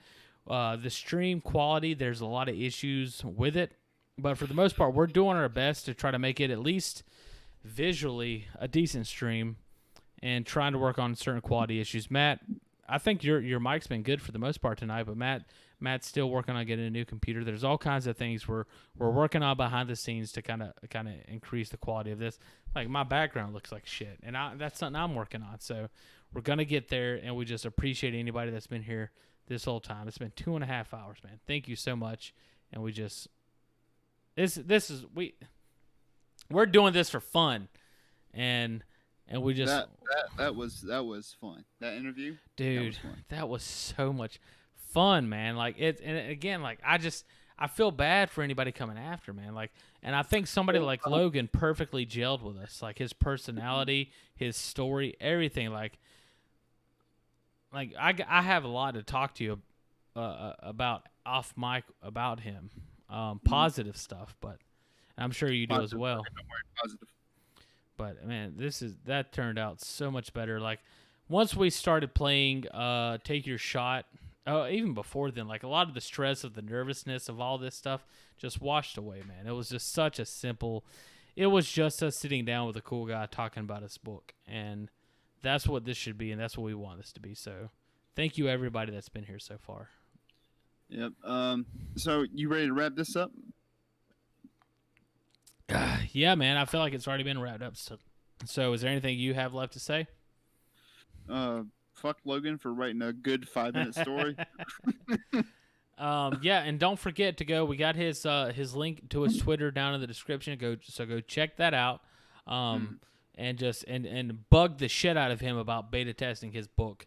I don't know if he ever actually gave a final answer on how he plans on publishing it, but talk to him. Like say, hey man, publish this shit. He said he's looking for literary agents. Oh, okay. He's going publishing house. Okay, good for him. Good for him. Hopefully that works out. Yeah, I think Amazon's everybody's last resort. So hopefully it works out for him. If he publishes and then his book is on at Books A Million, I'm going to go pick it up. It's very good. Yeah, that'd be great. Yeah, just from what we've read so far, it's really good. Just from the 5 minutes they gave us, it's really good. So, I'm gonna look out and try to beta test his book. I'm gonna be honest. I will not read his book before I read The Shattering. That's still on my to-do list. But I plan on. Good. So he's never gonna read The Shattering, my book, because that means I'm never reading Logan's book. But no, I'll read The Shattering before I read that one. But I'm looking forward to reading it. It's just his story really melds well with the type of things that we talked that I like. And me and Matt's talked about this before. Is like we might have some writers that I'm more interested in, and then Matt might have writers that he's more interested in. But I think with this story, we were both equally super interested in it, and I think that's a cool thing to get to. And so the show that we're doing here is we're drinking beers and we're talking about people's books and stories and stuff like that. But within that, the reality is we want to promote everybody, but there's going to be stories out there that we don't like, that we're not interested in. Not that they're bad stories. I've already talked to a few people that have fantastic story ideas that I need to read, but it's just not in my wheelhouse of interest. And I think that's we don't deal with. It's not because it's bad or anything. I think that's. And we'll happily talk to other writers with stories we don't gel with, just to get their insight. And exactly, and I think that's a valuable asset, at least for both of us. Like for me as a self-proclaimed writer, and you as an actual writer. The notes and tools and advice that I got from Logan, like the idea. Logan told me things that you already know that you haven't told me, and so like the bringing music into my inspirations and stuff like that. So it's just I feel like doing this is going to make us better writers, as well as giving other writers an opportunity to talk about it. So, but the only way, there's one way, the one and only way that this can actually work is if you guys like and subscribe, leave a comment down below. Let us know that you care. Let us know that you like what we're doing. Tell your friends, tell your family, and get them to come here and watch this. That's the only way that this can work. That's the only way that people like Logan can get the attention that they rightfully deserve. People like Matt, who's written a book and has other books that he's in the process of writing, comics and other ideas. That's the only way that they can actually get ahead and get the attention that they deserve. So please tell your friends, tell your family, let them know to come here and check this out. Even if they don't like it, I don't think anybody's going to be against the idea of helping somebody live their dream. And I think this is what it's about.